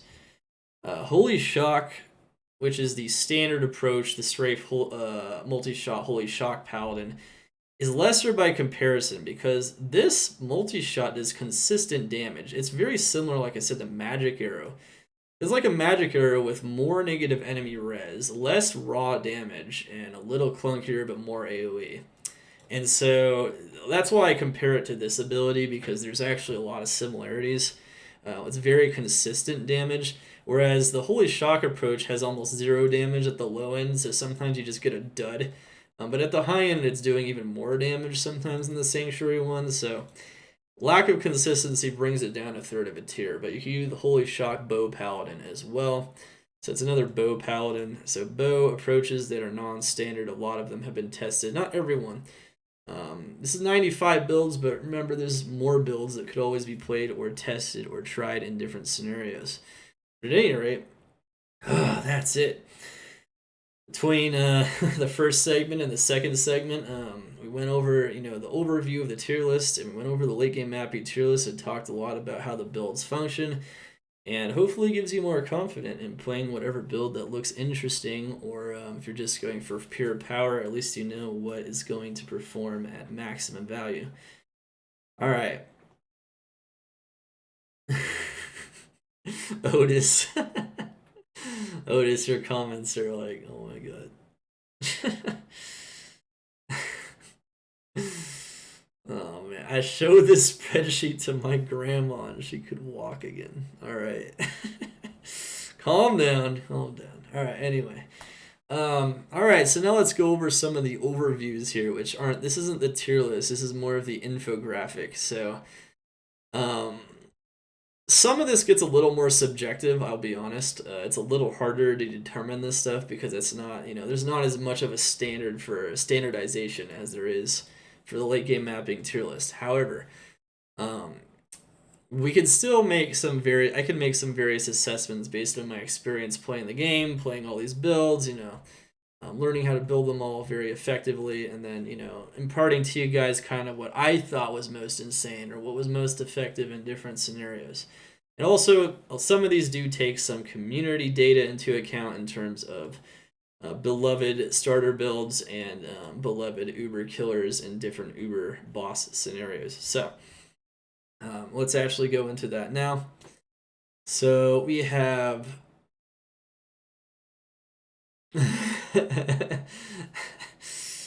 Well, there you go, Blister. Maybe I deserve a massive raise. No, I'm just kidding.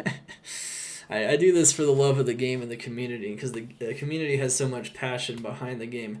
And what's crazy is every season I've done this. This season I wasn't testing it in the beginning because I don't usually test in the very beginning of closed beta anymore, because it's kind of chaotic and not all the changes are out yet, and I kind of wait for more of the changes to come through so I can get more of a solid read on things. But people are like, man, I hope you start testing, man. I really love that tier list, man. It's like crazy. I get this all the time in my chat. It's nuts. I don't understand why you guys care about it so much, but I mean, I do. I get it, but like it's still like, I don't know, it's what motivates me to do it every time, though, is seeing that for sure, is that people love to see it. I think if people didn't care about it, I'd be like, this is way too much work. This is ridiculous. Anyway, so mapping top 10. So we got Nova, Frost Nova, as the top still. So this was the case in Season 5 as well. I would say this is still the case now. It's just super consistent, super strong. Yeah, no problem, Lavasa. Yeah, see, I guess that's the sentiment, is people have been using it for a while, and now they kind of expect it, but, that's what it is. Nova, Frost Nova. Nova is just a crazy ability, and these two Novas in particular still have just crazy amounts of power and mobility and FCR, and it's just really easy to get that level of power, no matter what. And Nova in particular stands at the top. Like, it's just so powerful. Like, it's just insane. 200 FCR, Storm Spire, Infinity Staff is unbeatable. You even get a lot of defensive power from a strong energy shield and Cyclone Armor, and it's just nuts. Frost Nova still gets a lot of power, but you definitely see a marketed drop, I would say. There's a pretty big difference now between 1 and 2, and I'd say that's because of the Frost Nova nerfs. Hit Frost Nova harder than it hit Nova. But it doesn't matter, because both of these abilities, even if they're not quite as far ahead as they were last season, are still ahead. If you just want pure efficiency, that's what you're looking for. Whirlwind, though, isn't far behind. With a maxed out Whirlwind build with GG weapons, you will be shredding maps like butter, and you will be moving incredibly fast. Whirlwind is definitely looking to be one of the really big hitters, and it's definitely a featured build in Season 6. Rabies is also featured as having just incredible density clear potential. And with less maps having poison immunes than ever, Rabies is looking even more crazy. Last season I wouldn't have featured it quite yet, but this season it's definitely featured in my mapping top 10. Chain Lightning is just such a crazy fast plowing build that you really can't ignore it. It's just so crazy fast and effective. One thing to note is some other Sorceress builds and other S tier builds could be on this list, It was hard to make this determination, but I tried to make it as balanced as possible. We also have Lightning Fury, still making the mapping top 10, as it's just so incredibly effective for both group mapping and solo mapping scenarios with maxed out builds. Yeah, whatever Dark Humility says it is. Did someone actually say that? Wow. I'm gonna be honest with you, like, I learn a lot from you guys, and maybe the fact that I do all the testing and puts in the work makes me better at getting a read on the builds, but you guys do help me with optimizing these builds and learning how to optimize them every time we do this crazy testing sessions that we do. So yeah, it's not quite like that. So it's not just me. Like, it's not like I'm theory crafting these builds to optimization all by myself. In a lot of cases, yeah, I mean, I am optimizing them. I am figuring out the optimizations by myself, but in a lot of cases, the chat really does come in clutch, helping me make sure that these builds are optimized exactly as much as they should be, because this game is complicated. There's just a lot of different things going on, and with so many builds, 95 builds, having a working knowledge of every build every time is very overwhelming, even for one person, especially for one person, but even for a group of people. So it's something to kind of keep in mind. Okay, anyway. No, I'm not being too humble. I'm being serious. I mean, I know my name's Dark Humility, but like, I'm being totally serious when I say that. Like, that's, if you watch the testing sessions or if you're here for them, you'll see that sometimes people in the chat will be suggesting small optimizations that can make a big difference sometimes in how the build performs, and that's what really gets us this accurate assessment. It's really it's hard. I mean, I know a ton. I played this game way too much, right? You know, I played this game a ton, right? I definitely have a working knowledge of way too many things, but it doesn't mean that, like, you know, I can fully optimize and do it just all by myself. It'd be worse for sure without the community and the help you guys provide. Absolutely. Some builds would be tested very inaccurately sometimes. As a matter of fact, the reason why I learned that I tested it inaccurately sometimes is because of chat. It's like, oh yeah, that's not the optimal way to build that, and this is the reason why. You know, it's like, oh, okay, all right, there you have it. So there's a lot of stuff to take into account. Anyway, Teeth, number 7 on the mapping top 10. Teeth is bonkers, as I've already said, and on certain maps you can argue that it is one of the fastest mappers in the game. It is definitely belongs in the top 10. Definitely check out Teeth's mapping potential this season, because it's got more damage and it's got more punch than ever, and magic resistance matters less than ever. It's gonna be good. It's going to be good. Despite not piercing, it doesn't need it. It's just how fast and furious that ability flattens maps. It's awesome to see. Wind, pretty similar. Of course, this ability does pierce. Of course, the frames aren't quite as insane as Teeth, but that's okay, because it does more damage and it crushes maps in a very similar fashion to Teeth, actually. Teeth and Wind in a lot of ways are very, very similar abilities, and yet and very similar in the mobility and map flattening potential. Dragon Tail has to be on here. It doesn't have as much AoE, but it has a sizable amount of AoE, a very surprising amount. And because of how much damage it does and how fast it just downs insane amounts of fortified HP mobs, just one tap in them. Nutty damage, nutty effectiveness, nutty speed with Dragon Flight as well, so it's really fast. Dragon Tail is in the conversation for the top 10. Definitely with the changes to Dragon Tail, check this build out and make sure to optimize it as much as you can. Why do I rank Teeth so high? Because it's nuts. I will post videos, of course, but there are VODs to prove this. There are VODs to prove this for sure. I would say in some of its worst scenarios, Teeth doesn't deserve this praise, but in its best scenarios, in Tier 3, Tier 2, and Tier 1, it is smashing at insanely fast speeds. So, yeah, we're talking like one of the fastest builds. Dragon Tail's making a mockery of packs of monsters, fortified or not, at a very fast pace as well. Dart Pact just, well, it just explodes everything. I mean, everything just dies as soon as you do the Thanos snap and everything dies. I think Dart Pact is one of the fastest mapping builds overall. There's a lot of things that could be in the conversation for the top 10. There's definitely other S tier abilities that aren't even in the top 10. That's how many S tiers we have this season. Lightning Strike, Frozen Orb. I think they're all competitive for having a spot on this list. Fire Druid, definitely up there. They're all so close though that it's really hard to say. Even things like Wake of Fire are still very fast despite nerfs to the damage. So like a lot of these things are still in the conversation, but they're not necessarily maybe quite as fast, or they have a little more clunkiness. So that's all there is to it. And it's just really, really insane. What am I starting? I'm starting Barb. Chat voted for me to do Barbarian, which is pretty cool, right? It's a pretty cool thing. All right, so next up, we're going to do a review here of my own picks. So what do we got here as my picks? Is we got these are my fun builds. These are builds I have a lot of fun playing. A lot of these have a lot of overlap with the strongest builds. However, they're not only the strongest builds. I have found these builds very satisfying to play. And so that's why I have listed them here. They just feel very satisfying overall. Maybe not always the strongest, but they're very strong. This is a new addition from the Season 5 tier list compendium.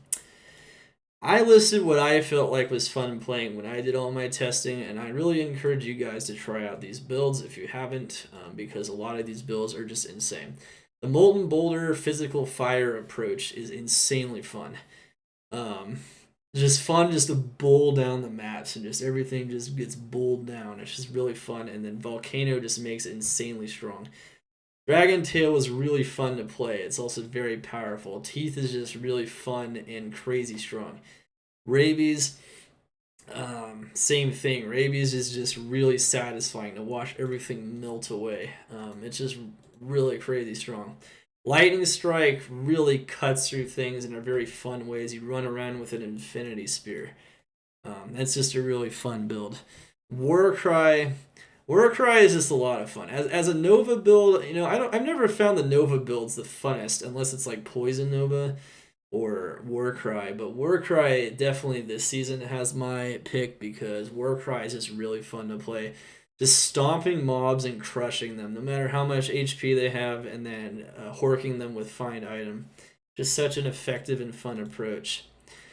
Blessed Hammer. Blessed Hammer is super strong this season, and it's always been fun. I've actually played it in previous seasons because I still found it decently effective. It was definitely in the strong and balanced territory. Now it's pushing the overpowered zone, but it's looking crazy strong, and in fortified maps, it's crushing face. It's actually never been more fun to play a Blessed Hammered in Diablo 2, and in PD2 makes it more fun because of maps, so you definitely check out Blessed Hammer. I would say the Paladin gets a really notable pick there for sure. What's up, Trix? How you doing? You're here to watch the PD2 tier list? Hi, what's up, man? Exclamation tier list if anyone wants to watch along with us here. We're getting, we're starting to finish it up, but, we're getting there. Claws of Thunder. I got to 99 on this build. It's still just as ridiculously strong and ridiculously fun. As a martial build, it's a really fun martial build to play, and it really crushes. I think it's an underestimated build.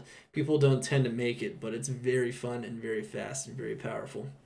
Anyway, Charged Bolt Sorceress. Yeah, this is the one Sorceress build I have listed here, but man, if you've never just gone pure Charged Bolt, you're not living.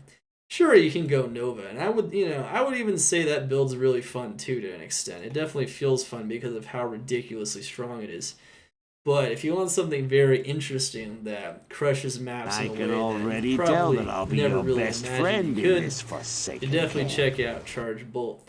And for one meme build, just to add to the list, I'm not the biggest memer, as you can see, because I do include a lot of power in here. However, Zeal Necromancer, is, I don't know, it feels like more than a meme to me. Like that shit was strong enough. Like I had a lot of fun. It was strong. It was very safe feeling, and it's such a unique build and how all the pieces come together that I actually feel like you guys would have a lot of fun and would enjoy it if played to its fullest potential.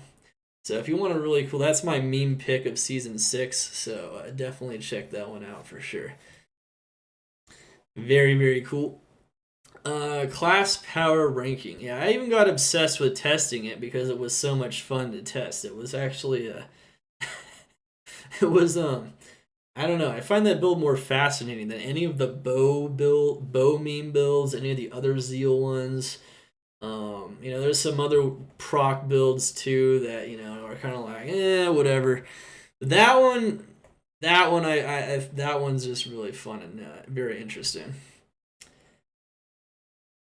You'll be one-handed this season. Do you think Whirlwind is your best bet? That's a good one-handed build. Another good one-handed build is Summons.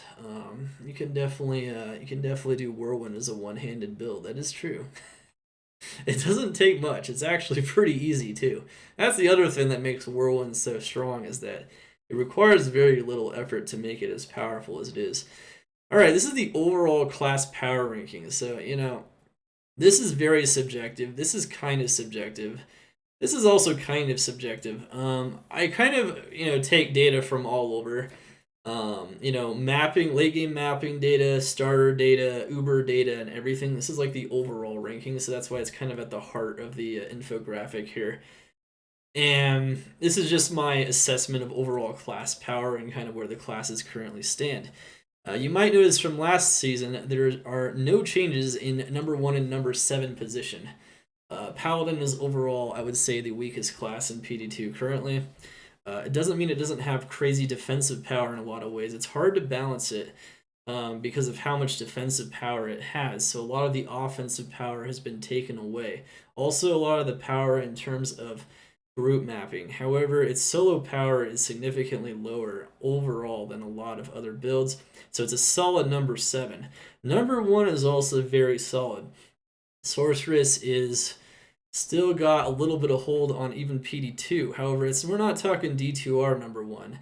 On D2R, it's like Sorceress is number 1, and then Druid, and then all the other builds are like number 20. You start at number 20 and then go down, and the Sorceress is number 1. That's kind of how, you know, it's like number 20 through number 25, and then Sorceress is number 1. That's how it works in D2R. This is just a number 1, so it's still the strongest overall when it comes to so many scenarios. When it comes to starting, you know, it has the fast teleport, it's got consistent teleport, it's got a lot of crazy damage and so many strong, ultra strong mapping abilities. Of course, it also has a lot of solid Uber scenarios. However, I will say as an Uber killer, it's come down a little bit. So it's not holding on to its number 1 position as firmly as it did in Season 5 and possibly in Season 4. Sorceress was trash at one point. I think when PD2 started out, Sorceress was like towards the bottom. So it's kind of interesting to see how it's gone, and then it like overcorrected a bit, and now it's kind of just like number 1 a little bit, but that's kind of just where it's at. There's definitely weaknesses to the Sorceress, including the teleport debuff, so it's not always insanely powerful. Of course, number 2 through number 6, I'm going to be totally honest, have never been closer. It was really hard for me to make a list number 2 through 6 on this class power ranking. So hard, in fact, that I would totally understand if someone looked at this and thought I was totally wrong about this positioning here and just thought they were in a totally different order. I could understand that because there's a lot to consider for this overall ranking, and they're so incredibly close, these other classes this season. Sorceress has just got a bit of an edge. Paladin's definitely got a significant disadvantage when it comes to certain types of activities in the endgame. However, the rest of them pretty close together. It was really hard to make this ranking, but I'll let you know kind of my thinking here. Druid, I think, just needs to be featured this season. Druid has already come up from number 7. It started number 7. for multiple seasons. Eventually got up to number 6. And now this season, I think it deserves the number 2 spot.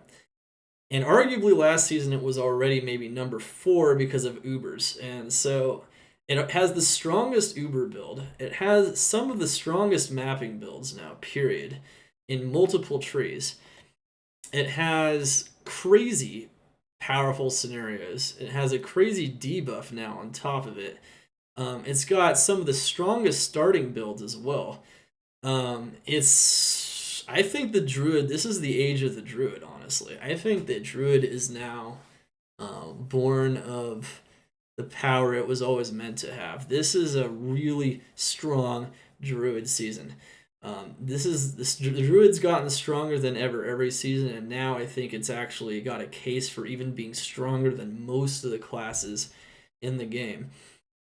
Investing in a Druid is definitely a very solid approach.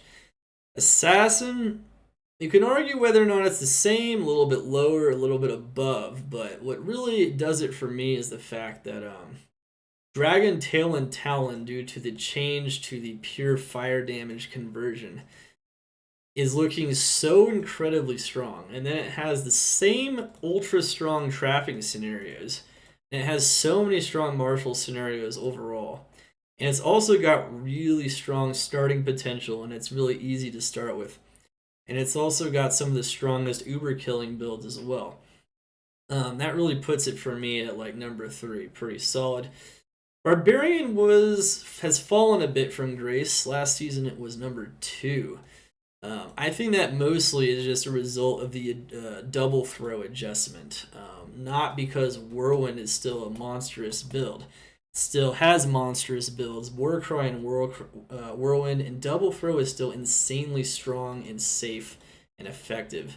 However, because double throw is not quite as ridiculous as it used to be, Barbarian, because double throw could do everything and had like some of the best case scenarios in every endgame activity, that hit the Barbarian a little bit here. Amazon, not like it lost any luster either necessarily. As a matter of fact, you can argue it even gained a little bit. It did lose a little bit in Freezing Arrow, but I think comparatively, because the other classes I think gained more, I think the Amazon is still looking like a very strong class though. So once again, very close. These are all very close together. Not a lot really separates them. Necromancer, same deal, mostly because of the hit to Poison Nova, taking a little bit of a hit, but this is a close 6, and it's very close to number 2. As a matter of fact, with the ascension of Teeth and Dark Pact, I don't really think you can really say it's that weak at all. And of course, some of the strongest starting scenarios as well. So once again, I don't think these classes have ever been more balanced and close together. Sorceress has an edge that is noticeable, and Paladin has a disadvantage, which is noticeable, as an overall class. So they're coming together. It's becoming harder to make this class power ranking. You know, you can let me know what you think in the comments below, if you actually agree with that or not, if you think that's fair or not fair or whatever. Glad you played double throw in its prime. Yeah, I did too at some point. You know, I didn't abuse it every season, but double throw had a prime. It's not in its prime anymore, but it's still really, really strong. So there is that. All right.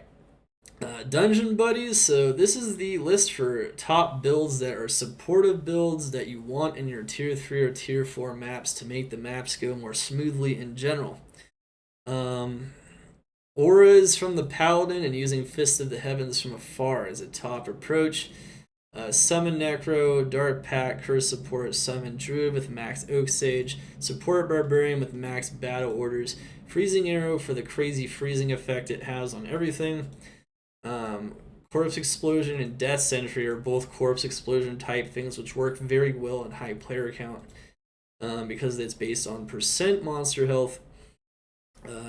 Shockwave, very effective for keeping the monsters in place, also max Oak Sage approach. You could tank up all the monsters with summoners and summon druids. and Lightning Fury. One thing to look out for, though, that I've been notified of is that dungeons might be shifting a little bit, though, this season. Not in terms of what builds you want with you necessarily, but with they might add a monster that howls summons away, so beware of that. Summon builds might not be quite as overly effective as they were before in the tier 3s and, well, at least the tier 4s. Tier 3s, they still will be very effective. Also note what's not listed here is that Arctic Blast and Inferno and Sanctuary Aura now can also reduce the res of other of these other elements of fire, cold, and magic damage builds, and they can help out those types of builds. And those debuffs actually make it more viable to group map with builds that are not lightning builds, like Chain Light and Lightning Fury especially, which has always been a monster. So even though Lightning Fury is still a monster in these maps due to static field on top of all the curses and things like that, these other approaches might be decent if combined with these other less effective support builds.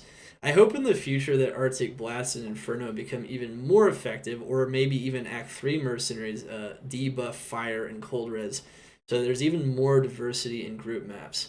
I don't think that's been quite achieved yet, but we're getting closer. And so in Season 6, it's not feeling like the meta is quite as stale in group mapping. Because these other options exist. Yeah, no problem, Maxar. Thank you guys for all the kind words for sure. Check out the tier list here, of course, if you want to continue to check it out. Anyway, solo dungeon capable. Definitely some good stuff here. This is where we cover the Summon Necro, Phoenix Strike, Mind Blast, Psychic Hammer, Hybrid Trapper, Sanctuary Zeal, or Bow, and Vengeance. So, these builds have combinations of damage that allow them to kill any monster in a dungeon. You need at least 2 types of damage.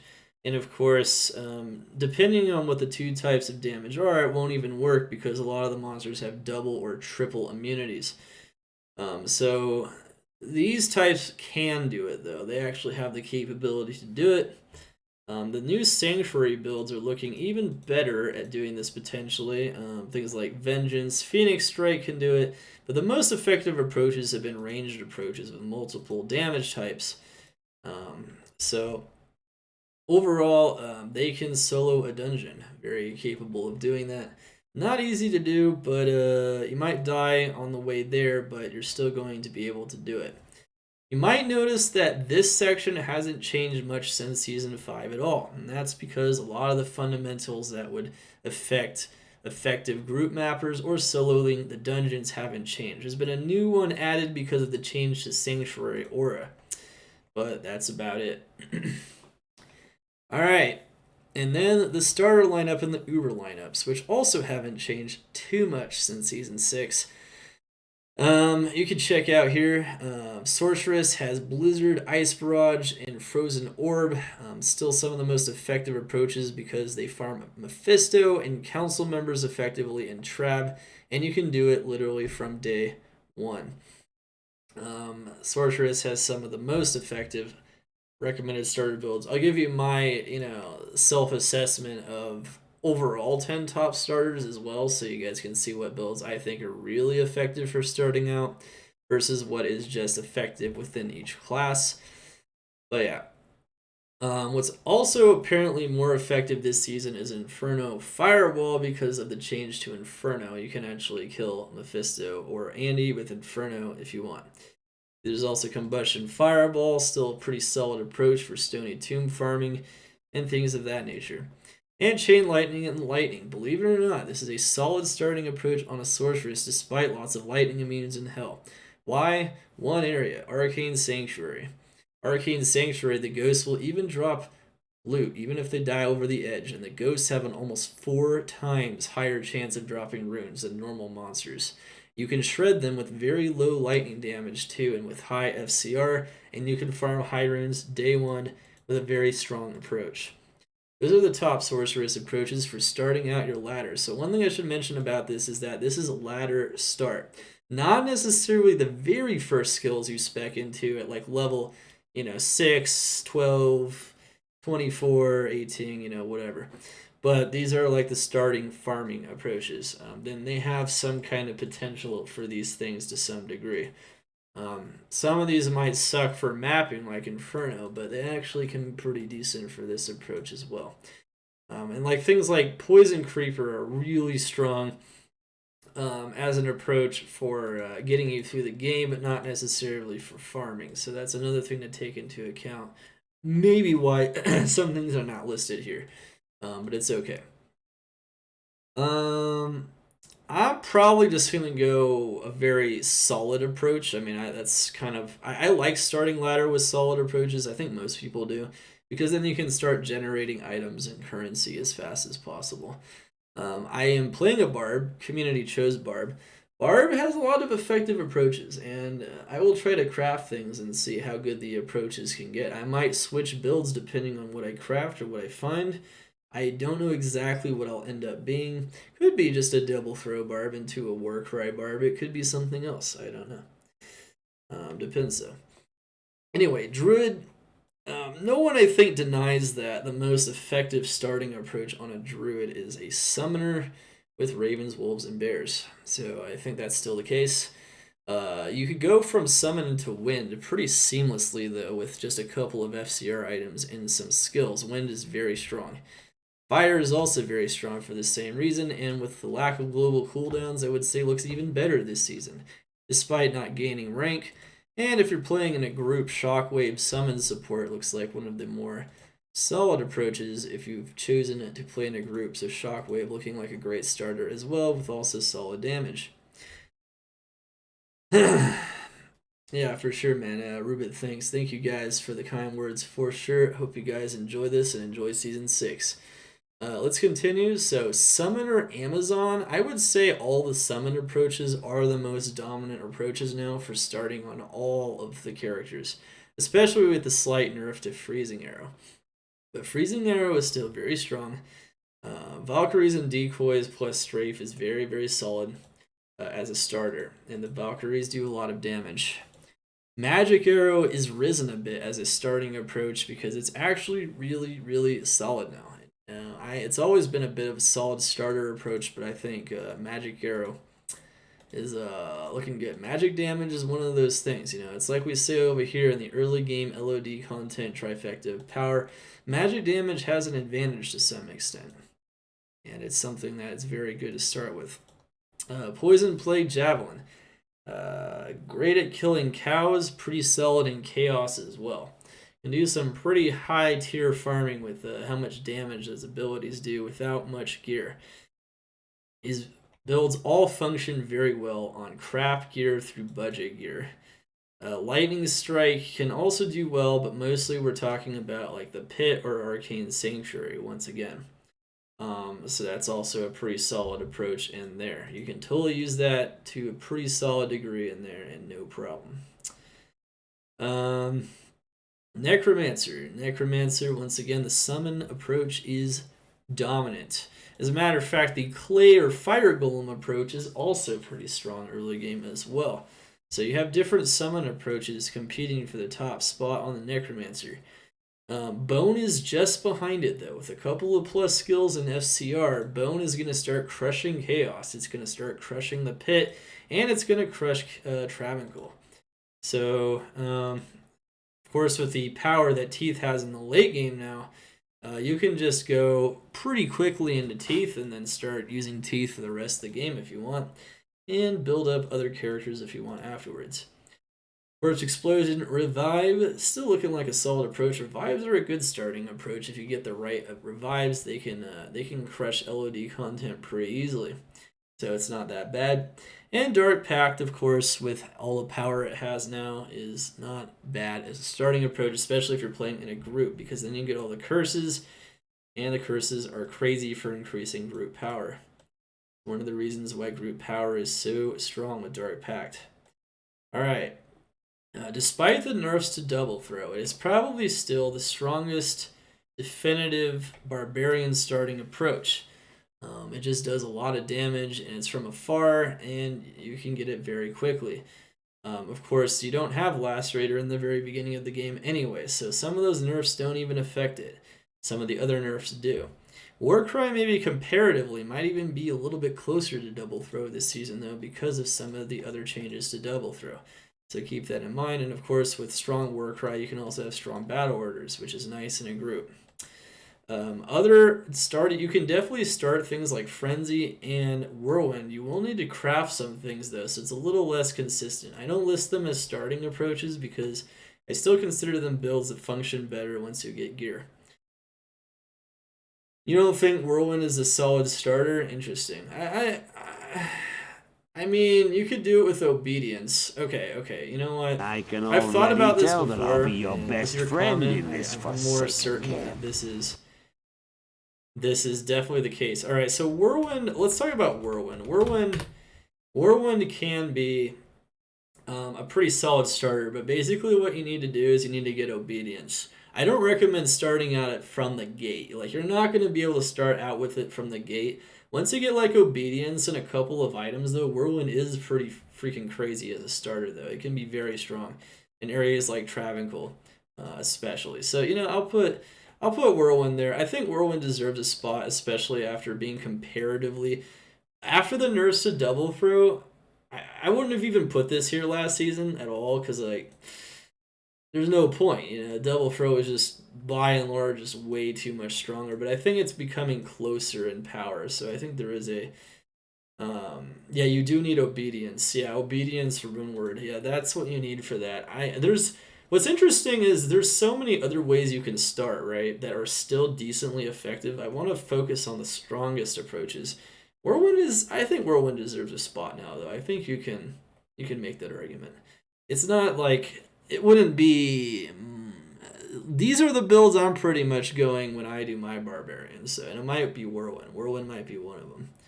We'll have to figure it out, though. We'll have to figure it out. I think that's fair. I think that's fair to put that there. I think it's fair. It's solid enough. It's solid enough. All right. Anyways, so Assassin, Wake of Fire Traps, still looking very strong for starting. Cow clearing and otherwise. Mind Blast, Psychic Hammer, physical and magic type damage. You're really crushing with that.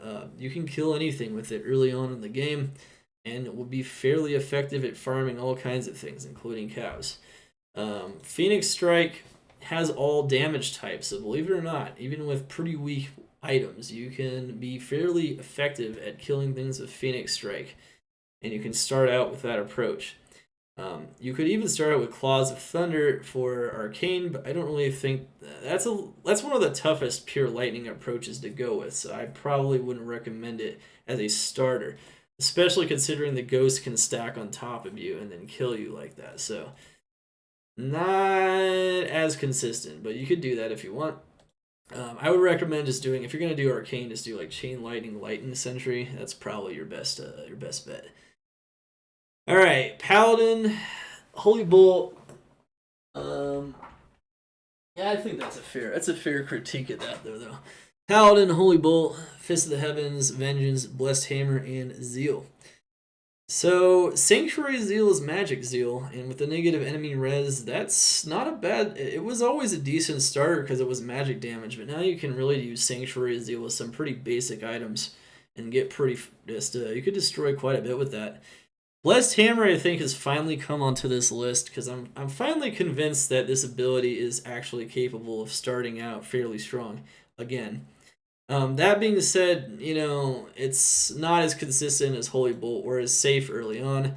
Vengeance is really strong as a starter. It does a ton of damage, and it has 3 different types of damage as well, like Phoenix Strike, and then of course you have Fist of the Heavens and Conviction, which is still great for pit farming, chaos farming, especially early on. It really just starts to struggle in maps with its damage quite a bit. You've done that. It's good, but not great. Sanctuary Zeal start. Yeah, it's good. I mean, that's why it's number 5 here, you know. It's once you get down to the number 5 approach, it has limited use to be viable as a very strong starter, if that makes any sense. So, or it's like the least important one to mention. That being said, though, overall top 10 starters.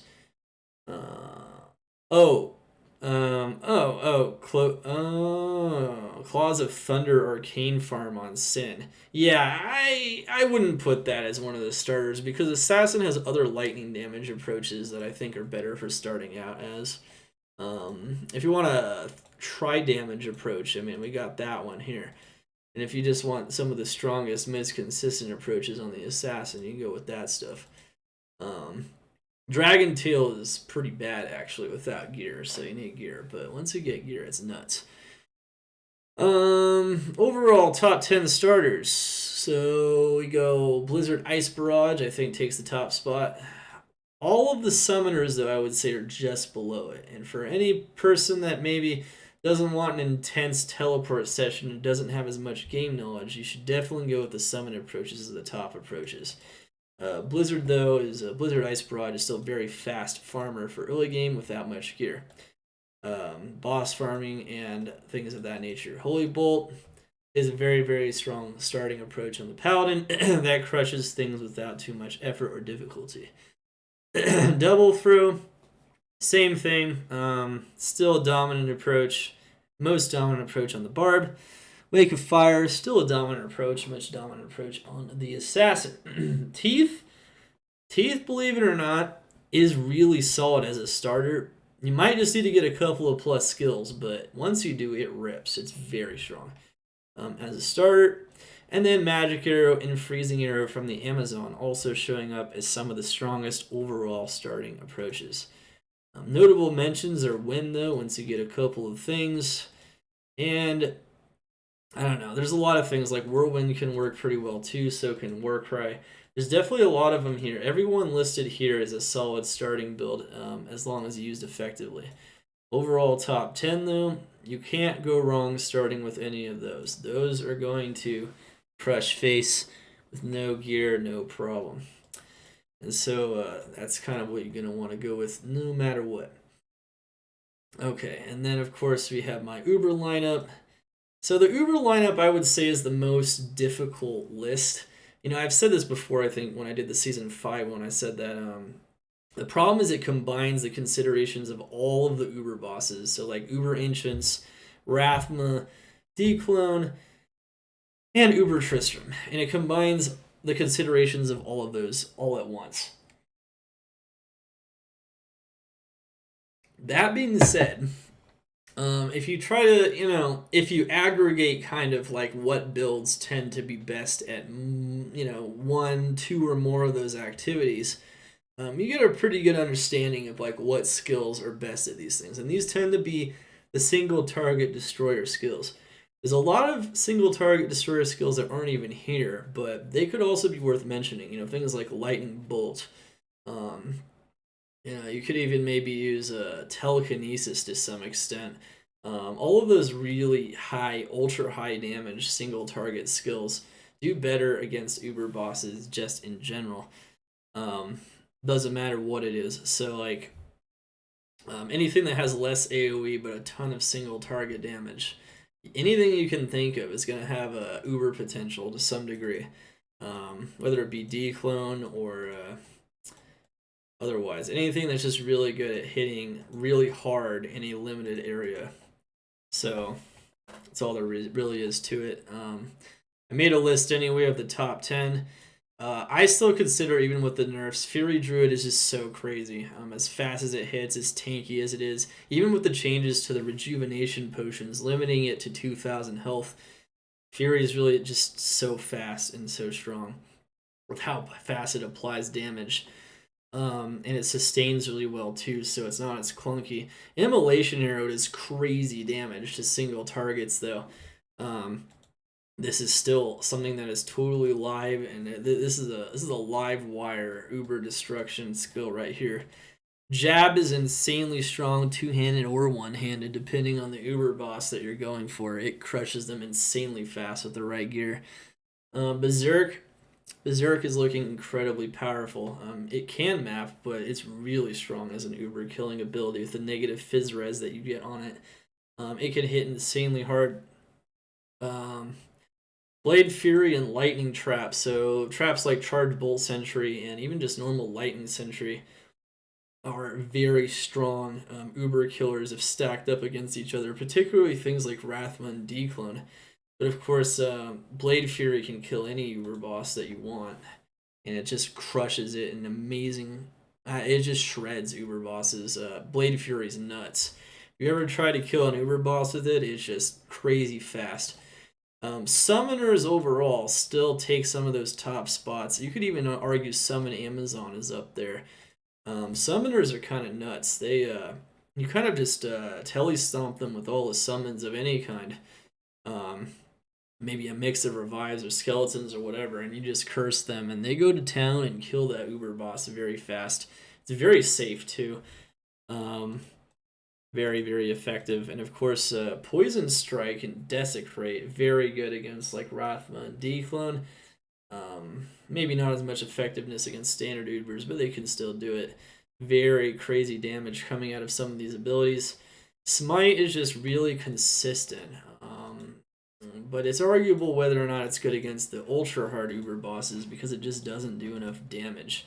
That being said, though, it's very consistent and powerful as a Paladin approach still. You'll see, though, that all kinds of abilities have some effectiveness in this regard because of how much damage they do in a limited area. Like Vengeance and Foe and just all kinds of things to this regard. Offensive Aura Zeal, Physical Zeal. Foe is more like a Dclone thing, but still. Physical Zeal, Smite. Those are more standard Ubers or Uber Ancients. Tiger Strike, Blade Dance for the Assassin. Whirlwind can still do it even after nerfs, but maybe not as effective as things like Blade Fury and the Lightning Sentry as well. Yeah, Summon Zone is easy to get to 30 points as well. It is true. Dragon Tail hits so hard. You can crush anything with Dragon Tail. Like a Fire or Inferno also can do pretty well against all kinds of Uber type bosses, such as Dclone and Rathma once again. Barbarian, Wolf Barbarian used to be one of the top approaches. Now I think it still works, but the problem is you don't have the crazy leech or movement speed, so it's going to be harder. Berserk, though, is definitely... This used to be the top approach, period, for killing a lot of Uber bosses. Not anymore. Because you have built-in high-level battle cry, which is really nice. So that's still a very nice advantage against those types of bosses. Whirlwind is a bit tougher, but you can do it on a single monster. Zeal Barbarian, you can do standard Ubers pretty well. Double Furrow can do them all, but it's difficult. I don't know if it still can quite as effectively, but it depends on the boss. Then, of course, Frenzy, Double Swing, and Berserk are the solo approaches that are going to be very solid for killing Ubers on the Barbarian. And, of course, you can see different approaches depending on the type of Uber boss. These type of approaches are different. You know, Bone Spirit is the single target ability, but that's going to be more effective. A Bone Necro will be more effective at crushing something like Dclone, Summon Golems, Summon Skeletons, Summon Revives. All these are very good approaches.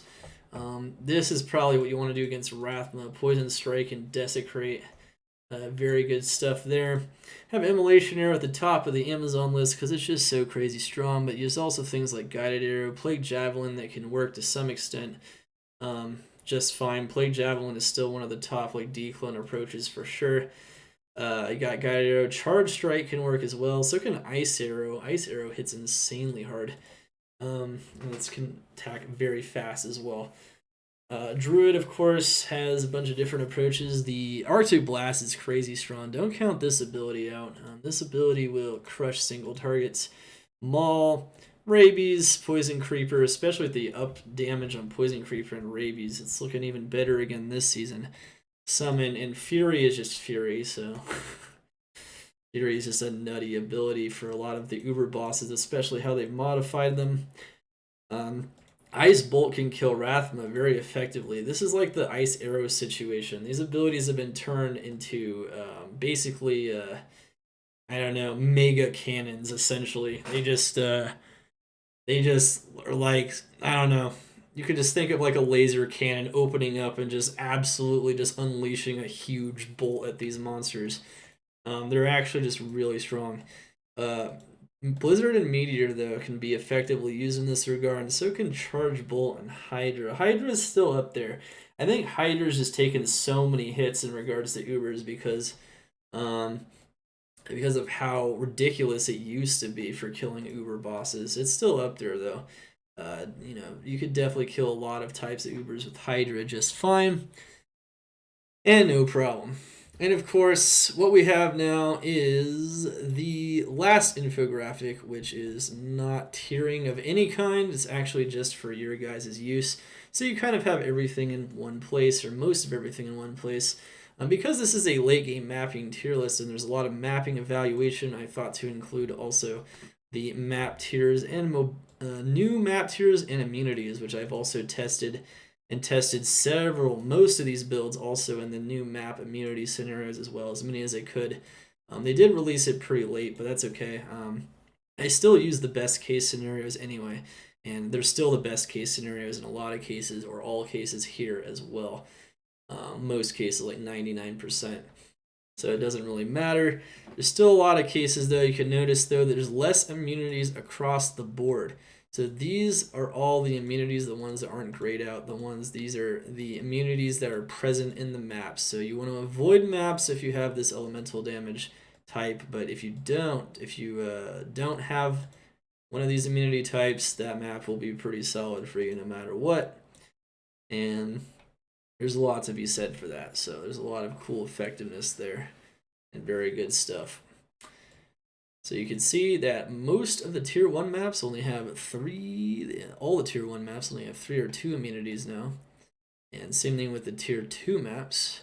And there's only one tier 3 map that has 4 immunities, I believe, which is Tomb of Zoltan Cool.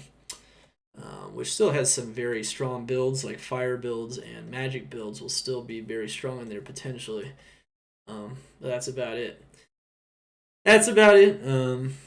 Really solid stuff, and you guys can see exactly with this graphic here exactly which maps to farm on your build effectively, and you'll know which ones to avoid. And with that, we have magic damage only has 4 immunity scenarios. However, what's interesting is 2 of the new maps have magic damage in them. They removed magic damage, magic immunity from, I think, Shadows of Westmarch. So they removed one of them, and they removed it also from some maps that have Unravelers magic immunes, like Lost Temple, and what's the other one? Kegistom Marketplace. Yeah, they also removed the magic immunity on all of the Unravelers. But instead now you have 4 maps that just have a solid batch of magic immunes in them. These maps, if you're a magic damage character, you don't have any way of breaking this immunity, so just avoid them. If you're a magic damage character like Teeth or whatever, just don't do those maps. It's just gonna be bad and painful. That's about it though. As you can see, the tiers are more balanced in general. The immunities are more balanced. They just did a complete rebalancing of the maps, which is really awesome for Season 6. Probably the second best feature next to Fortification. But yeah, I would say that's pretty much it. That's pretty awesome stuff. Do you guys have any questions for me for any of these builds or just the tier list in general? If you guys have any questions, feel free to field them now. I'll field any questions as regards to the tier list. Hopefully we'll have the video or tier list videos up soon. I might have to make 2 videos because of that. I don't know what happened, but it totally crashed. That was not good. I'll make the intro video, of course, with a little bit of the late game mapping tier list, and then the other video for the meat of it, so you guys can have the rest of it as well. And then, of course, we'll have demo videos as well. So we'll see what we can get going for you guys there. But yeah, what do you guys have? I'll field questions now. Those will be part of the video, so people will know what they're doing. This is the second video. That's okay. So nothing wrong with that. Just keep in mind though, there may be 2 videos, not 1. It's possible. If you think the first video cuts out and you're like, where's the rest of it? I'll post the link to it below if that is the case. I'll make sure The link to the next video is in there, and it's in the stream title. There's a second video for it. There might be two. It might be good to break it up into 2 videos anyway, because this video is typically insanely long. And maybe, you know, not having a video over 3 hours is actually a good idea, so maybe we'll just break it up into 2 videos this time. I don't know. That might not even be a terrible idea. Get people introduced to it as well. Alright, so there's a lot of questions here. Let's see. So, Lacerator is the reason why Double Throw still incurred a nerf, even though they added a synergy. Lacerator took a pretty big hit. It took a hit to its % chance to proc, and it's very noticeable. Also, it seems like the nerf is stronger than the synergy that they added. I did a pretty extensive test on Double Throw Barb, and it's sizably weaker. It's still among the strongest builds in the game. It's still colored blue, right? You know, any of the builds that are colored blue, which I guess there's about 30 builds, maybe just south of 30 builds that are blue here out of 95. Those are, you know, the strongest mapping approaches. Double Throw is still among them, I would say, but not by a lot anymore. It's not... Double Throw is still solid, though, and it's lazier than a lot of builds as well, so it's definitely a build that I bet a lot of people will still want to run, despite not being, you know, among the very strongest approaches. It just has a lot of power. Let's see, does Dragon Tail still work the same? So physical damage is completely converted into fire damage now, so you definitely still want a lot of enhanced damage on that ability, and you want a lot of flat damage on a weapon, or a lot of flat damage from the kick on the boots. But you're also going to want a lot of negative enemy fire res, because it's completely converted to fire damage now. So it hits insanely hard, though. It's actually a crazy mapping ability in Season 6, or so it appears. They even had to nerf it a bit, because it was probably killing things in one shot in Player's 8. I think that's... But it doesn't affect it in solo gameplay. It still crushes fortified maps like they're nothing. So it's actually kind of nuts. No problem at all. Yeah, you can kill physical immunes, and also you can kill fire immunes using Dragon Talon at almost the same speed. Not quite, but there's a bit of a slowdown there. I think I'm doing Lightning Strike Zon next. Yeah, Lightning Strike is crazy, crazy strong. You get a full build on that. Even starting out, there are areas you can farm very effective on it, like Arcane Sanctuary. But with a full build, it destroys maps. And there's less lightning immune, so there's more maps it can destroy. Would it be good to transition to mapping from Holy Bolt Foe Paladin? Would be a good transition? Blessed Hammer.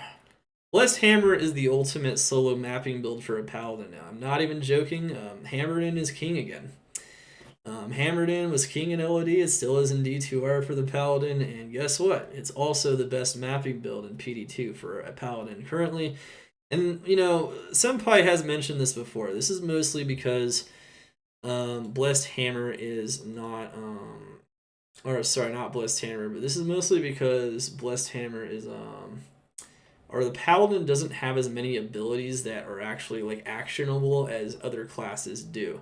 So they're just more limited to the number of abilities they can map.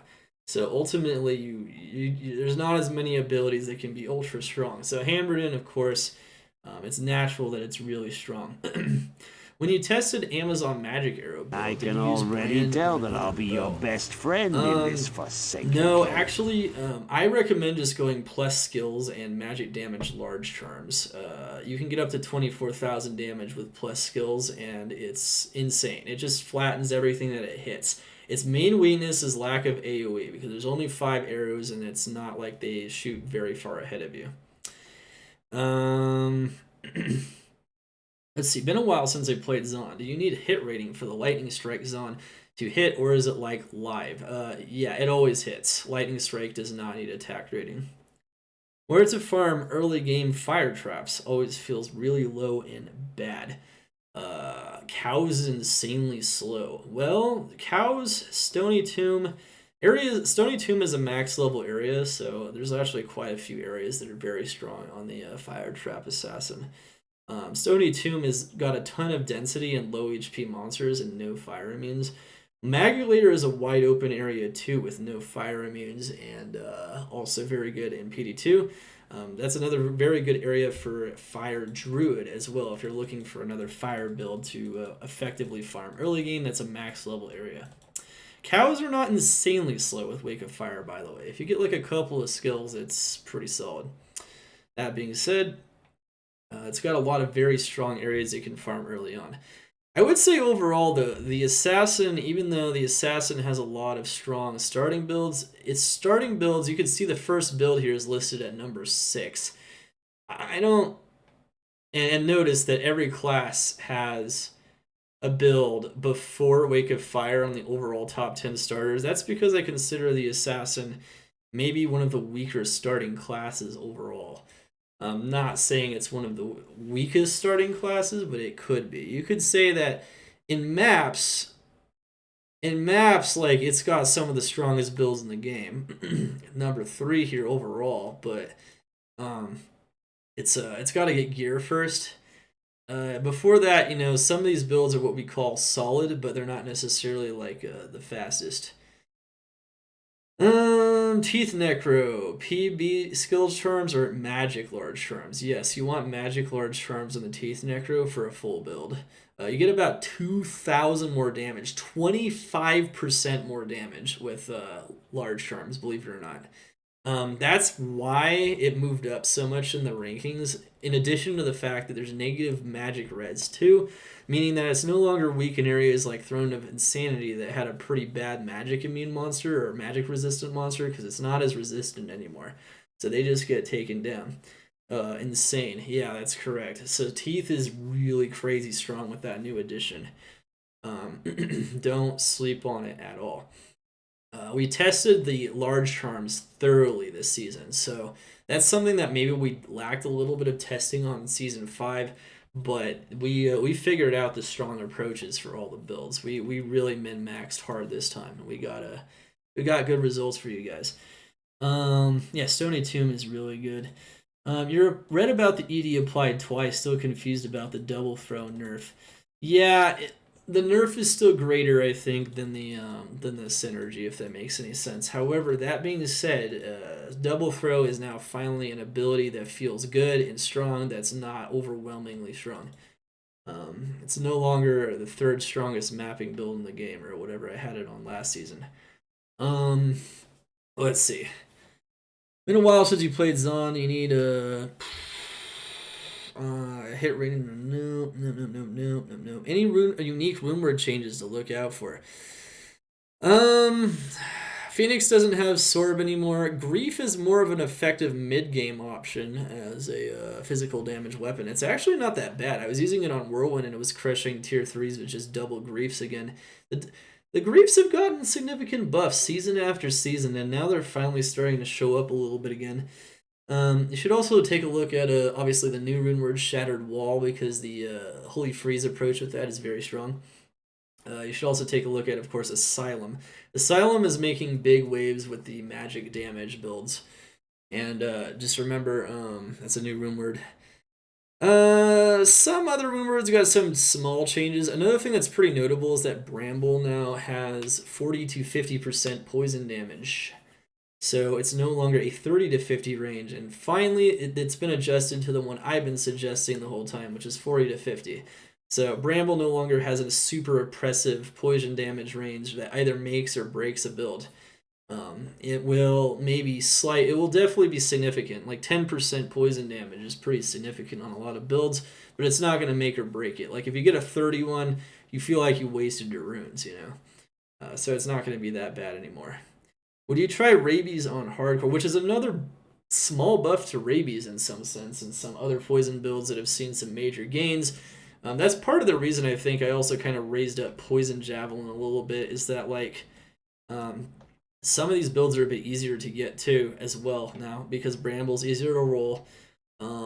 Unfortunately, Poison Nova just got nerfed the crap out of, so it didn't see many gains from that. None at all, actually. But Rabies, though, got such a crazy mechanical buff that combined with the fact that Bramble is easier to roll, I think you guys are going to have a great time with that.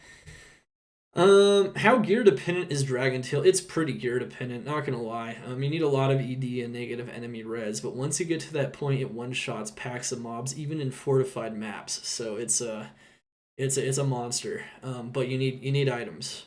Before you get items, it's very clunky and weak. Because if you can't one-shot things with Dragontail, it's just garbage. Like, you know.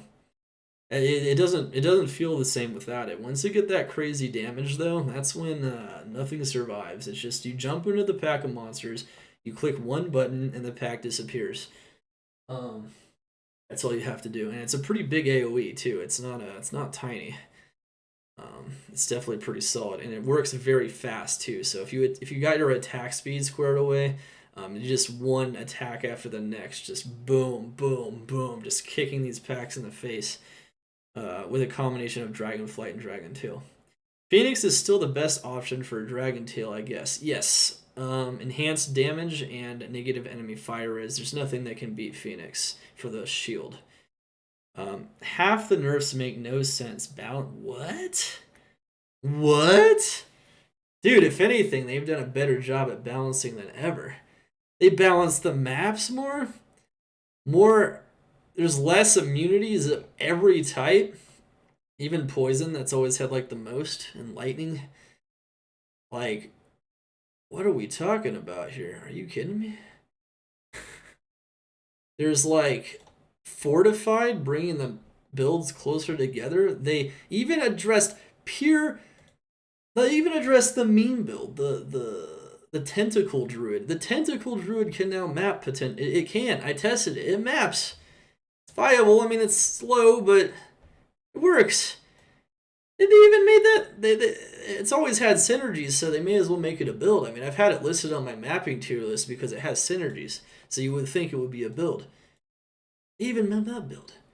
There's more S and A tier builds than ever. Now, I will say one thing. It does seem like this season, there's a lot more overloaded builds. So what that means is that in previous seasons, there was like maybe 15 to 20 S tier builds. Now we're looking at like 25 to 30.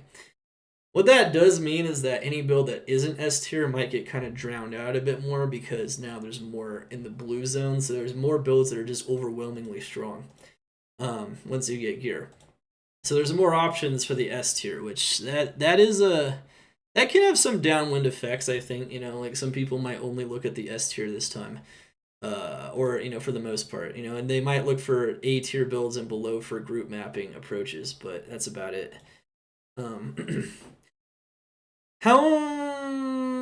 Gotta love the hot takes of minimal knowledge. I mean, people love hot takes, you know. Do you know how much money people make and how many clicks people get from hot takes? People have the hottest takes, and they could be the most garbage takes ever. And you know how much money people make off of that shit, man? You don't even know. We're not just talking about PD2 here. We're talking about everything.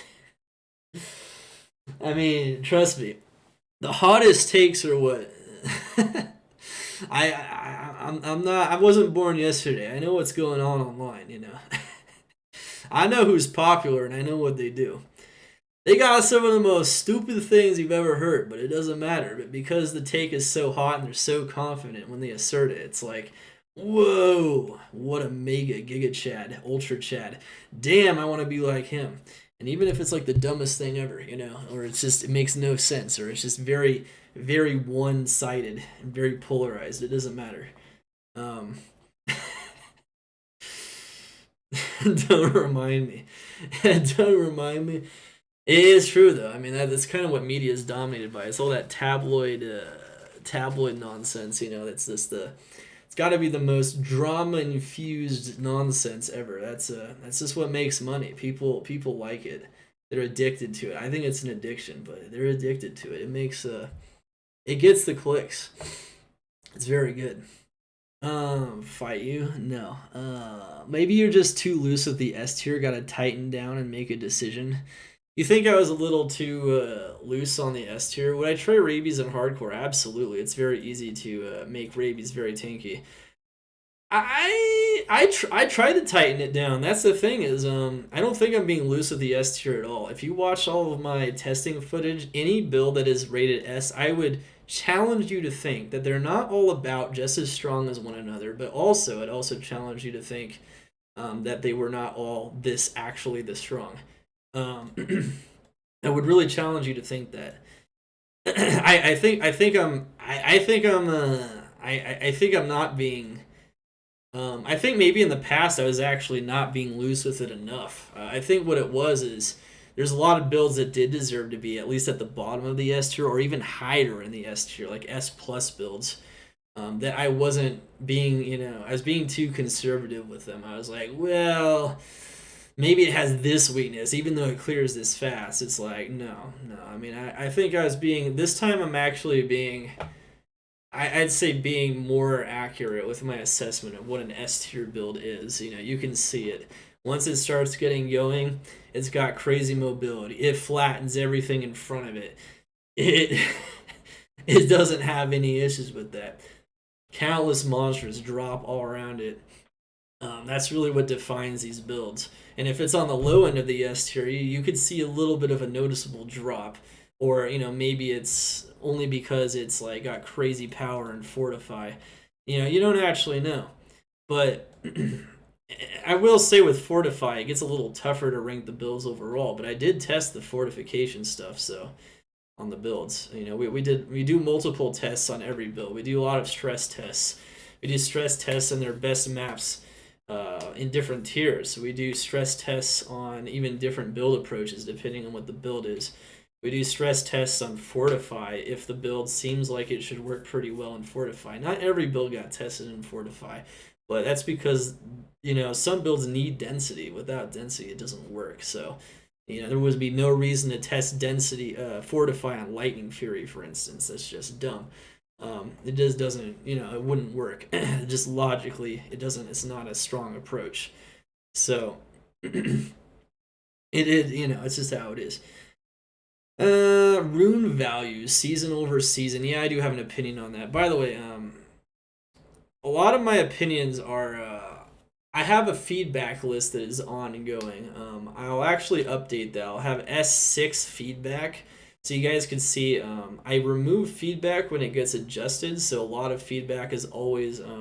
It seems like it's incorporated every season that I personally have, which is really cool.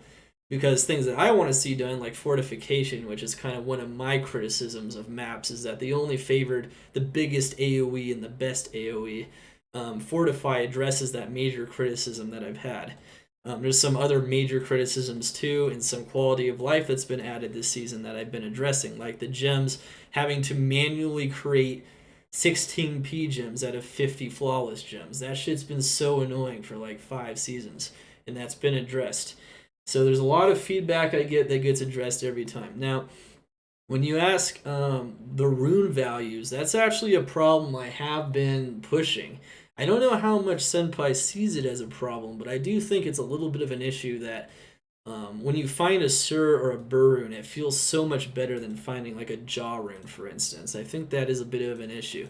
I think he's continuing to address that every season by elevating and making more rune words that can use these runes.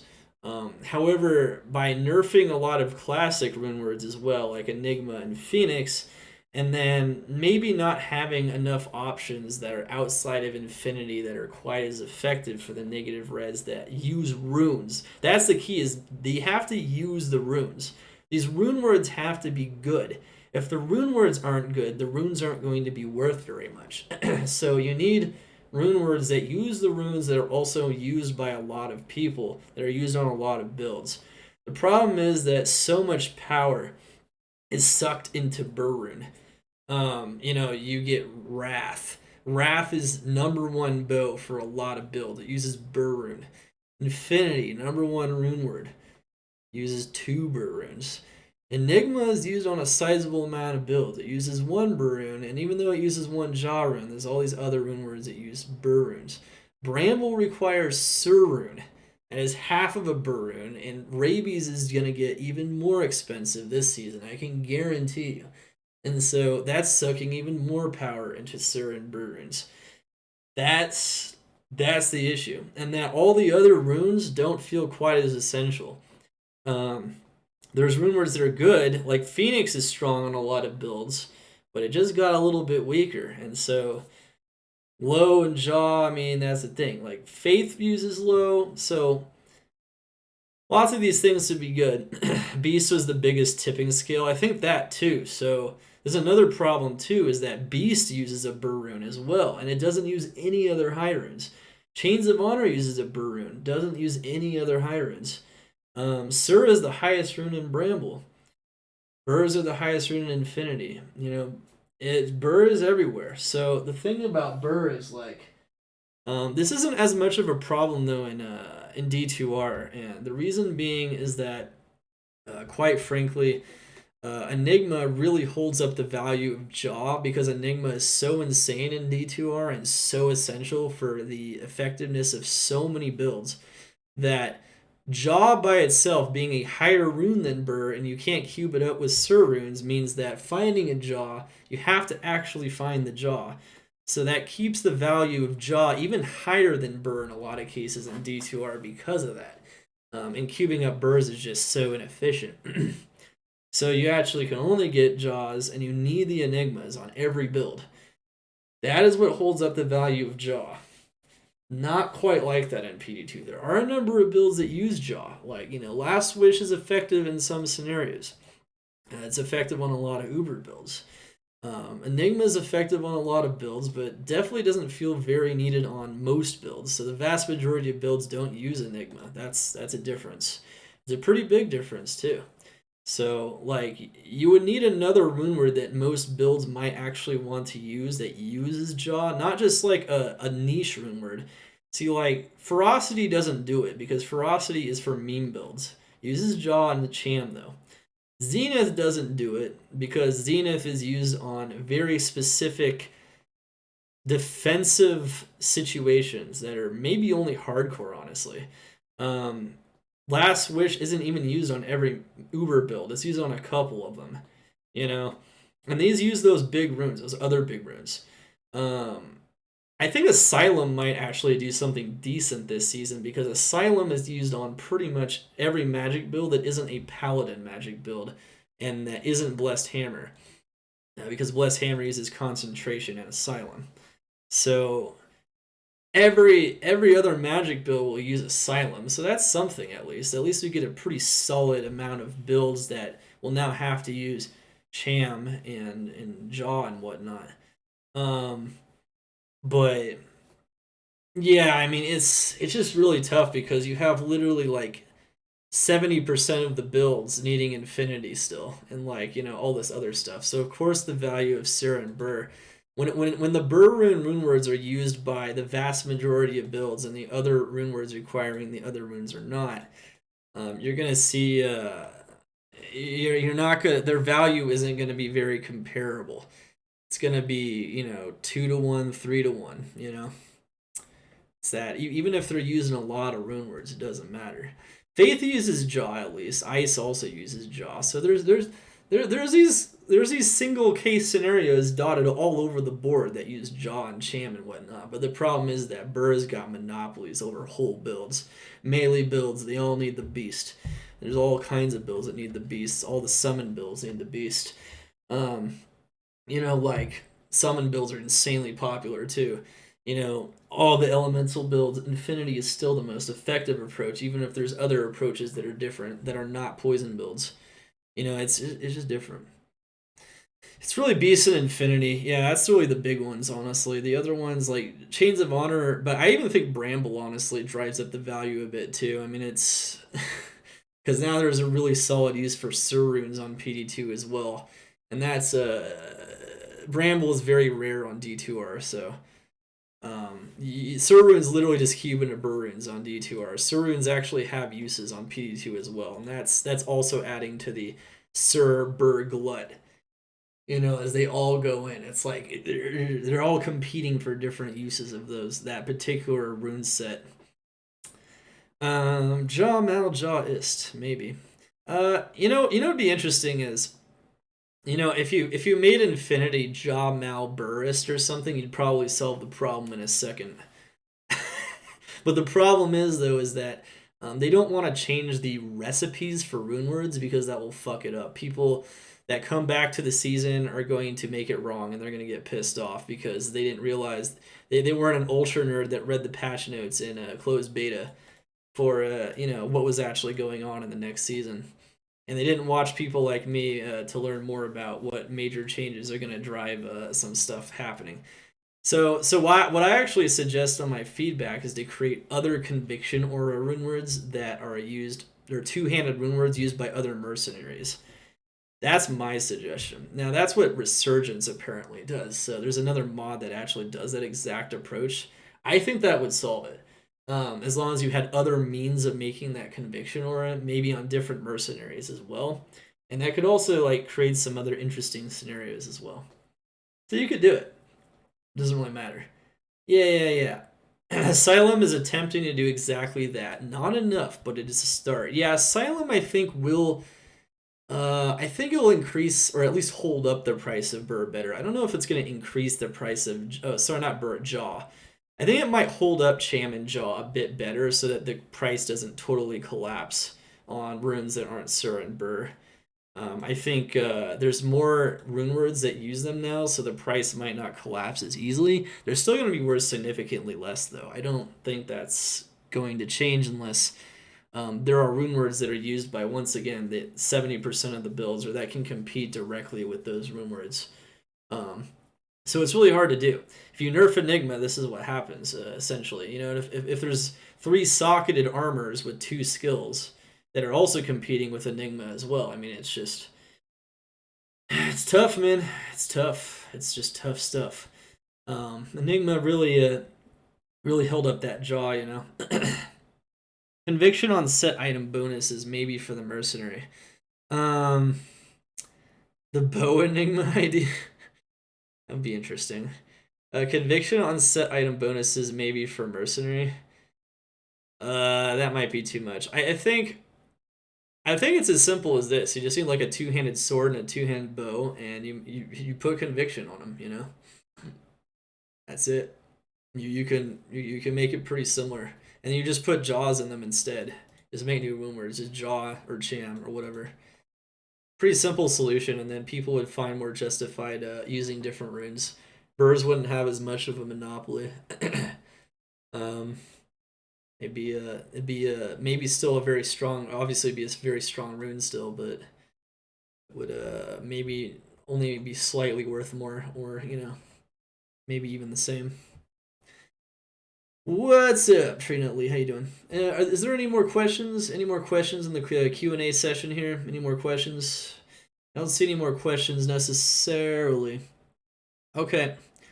Well, we're not going to talk about that in this video. About Diablo 4. I mean, I'm going to try it, but, it doesn't look good. All right, anyway. GG, let me know what you think about the Season 6 infographic and tier list in the comments in the video below, in either this video or the first video. I think I'm going to separate this video into 2 videos for the first time because it's such a massive video. This one will be slightly less than 3 hours, and the other one will be just over 1 hour. So you guys can, of course, check out these different videos and just check out the builds that you want to and the info and learn more about power and stuff in Season 6. Let me know if you have any questions or critiques as well. Your critiques, your questions, and your participation in my closed beta testing helps to improve these lists every time. We keep getting better every season. At the end, there's going to be a link in the description and the first pinned comment for the second video and the first video and the first video and the second video. And of course, for the tier list itself.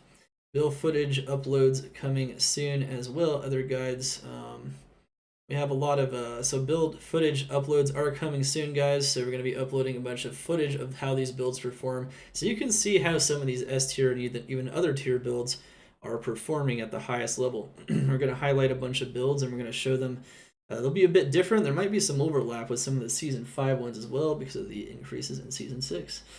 I have a lot of other guides, of course, for PD2 and D2R on Maxroll and on YouTube. Of course, maxroll.gg has a lot of the highest quality written guides ever written, honestly, for Diablo 2, so definitely make sure to check those out, and they look amazing. Of course, you can always check me out at twitch.tv/darkhumility for 6 to 7 days a week. I will see you guys on the Fields of Hardcore, 25th of November, 10 a.m. Pacific time, for this launch of the Season 6 PD2 season, where we will be starting Barbarian according to the chat's vote. Barbarian won by a majority, not just a plurality, in 2 votes. So Barbarian it is. Starting Barbarian in a ladder. I don't think I've ever done it on stream. It's going to be fun. Anyway, may the fate be with you, and see you guys next time. Dark Humility, over and out. Let's get it.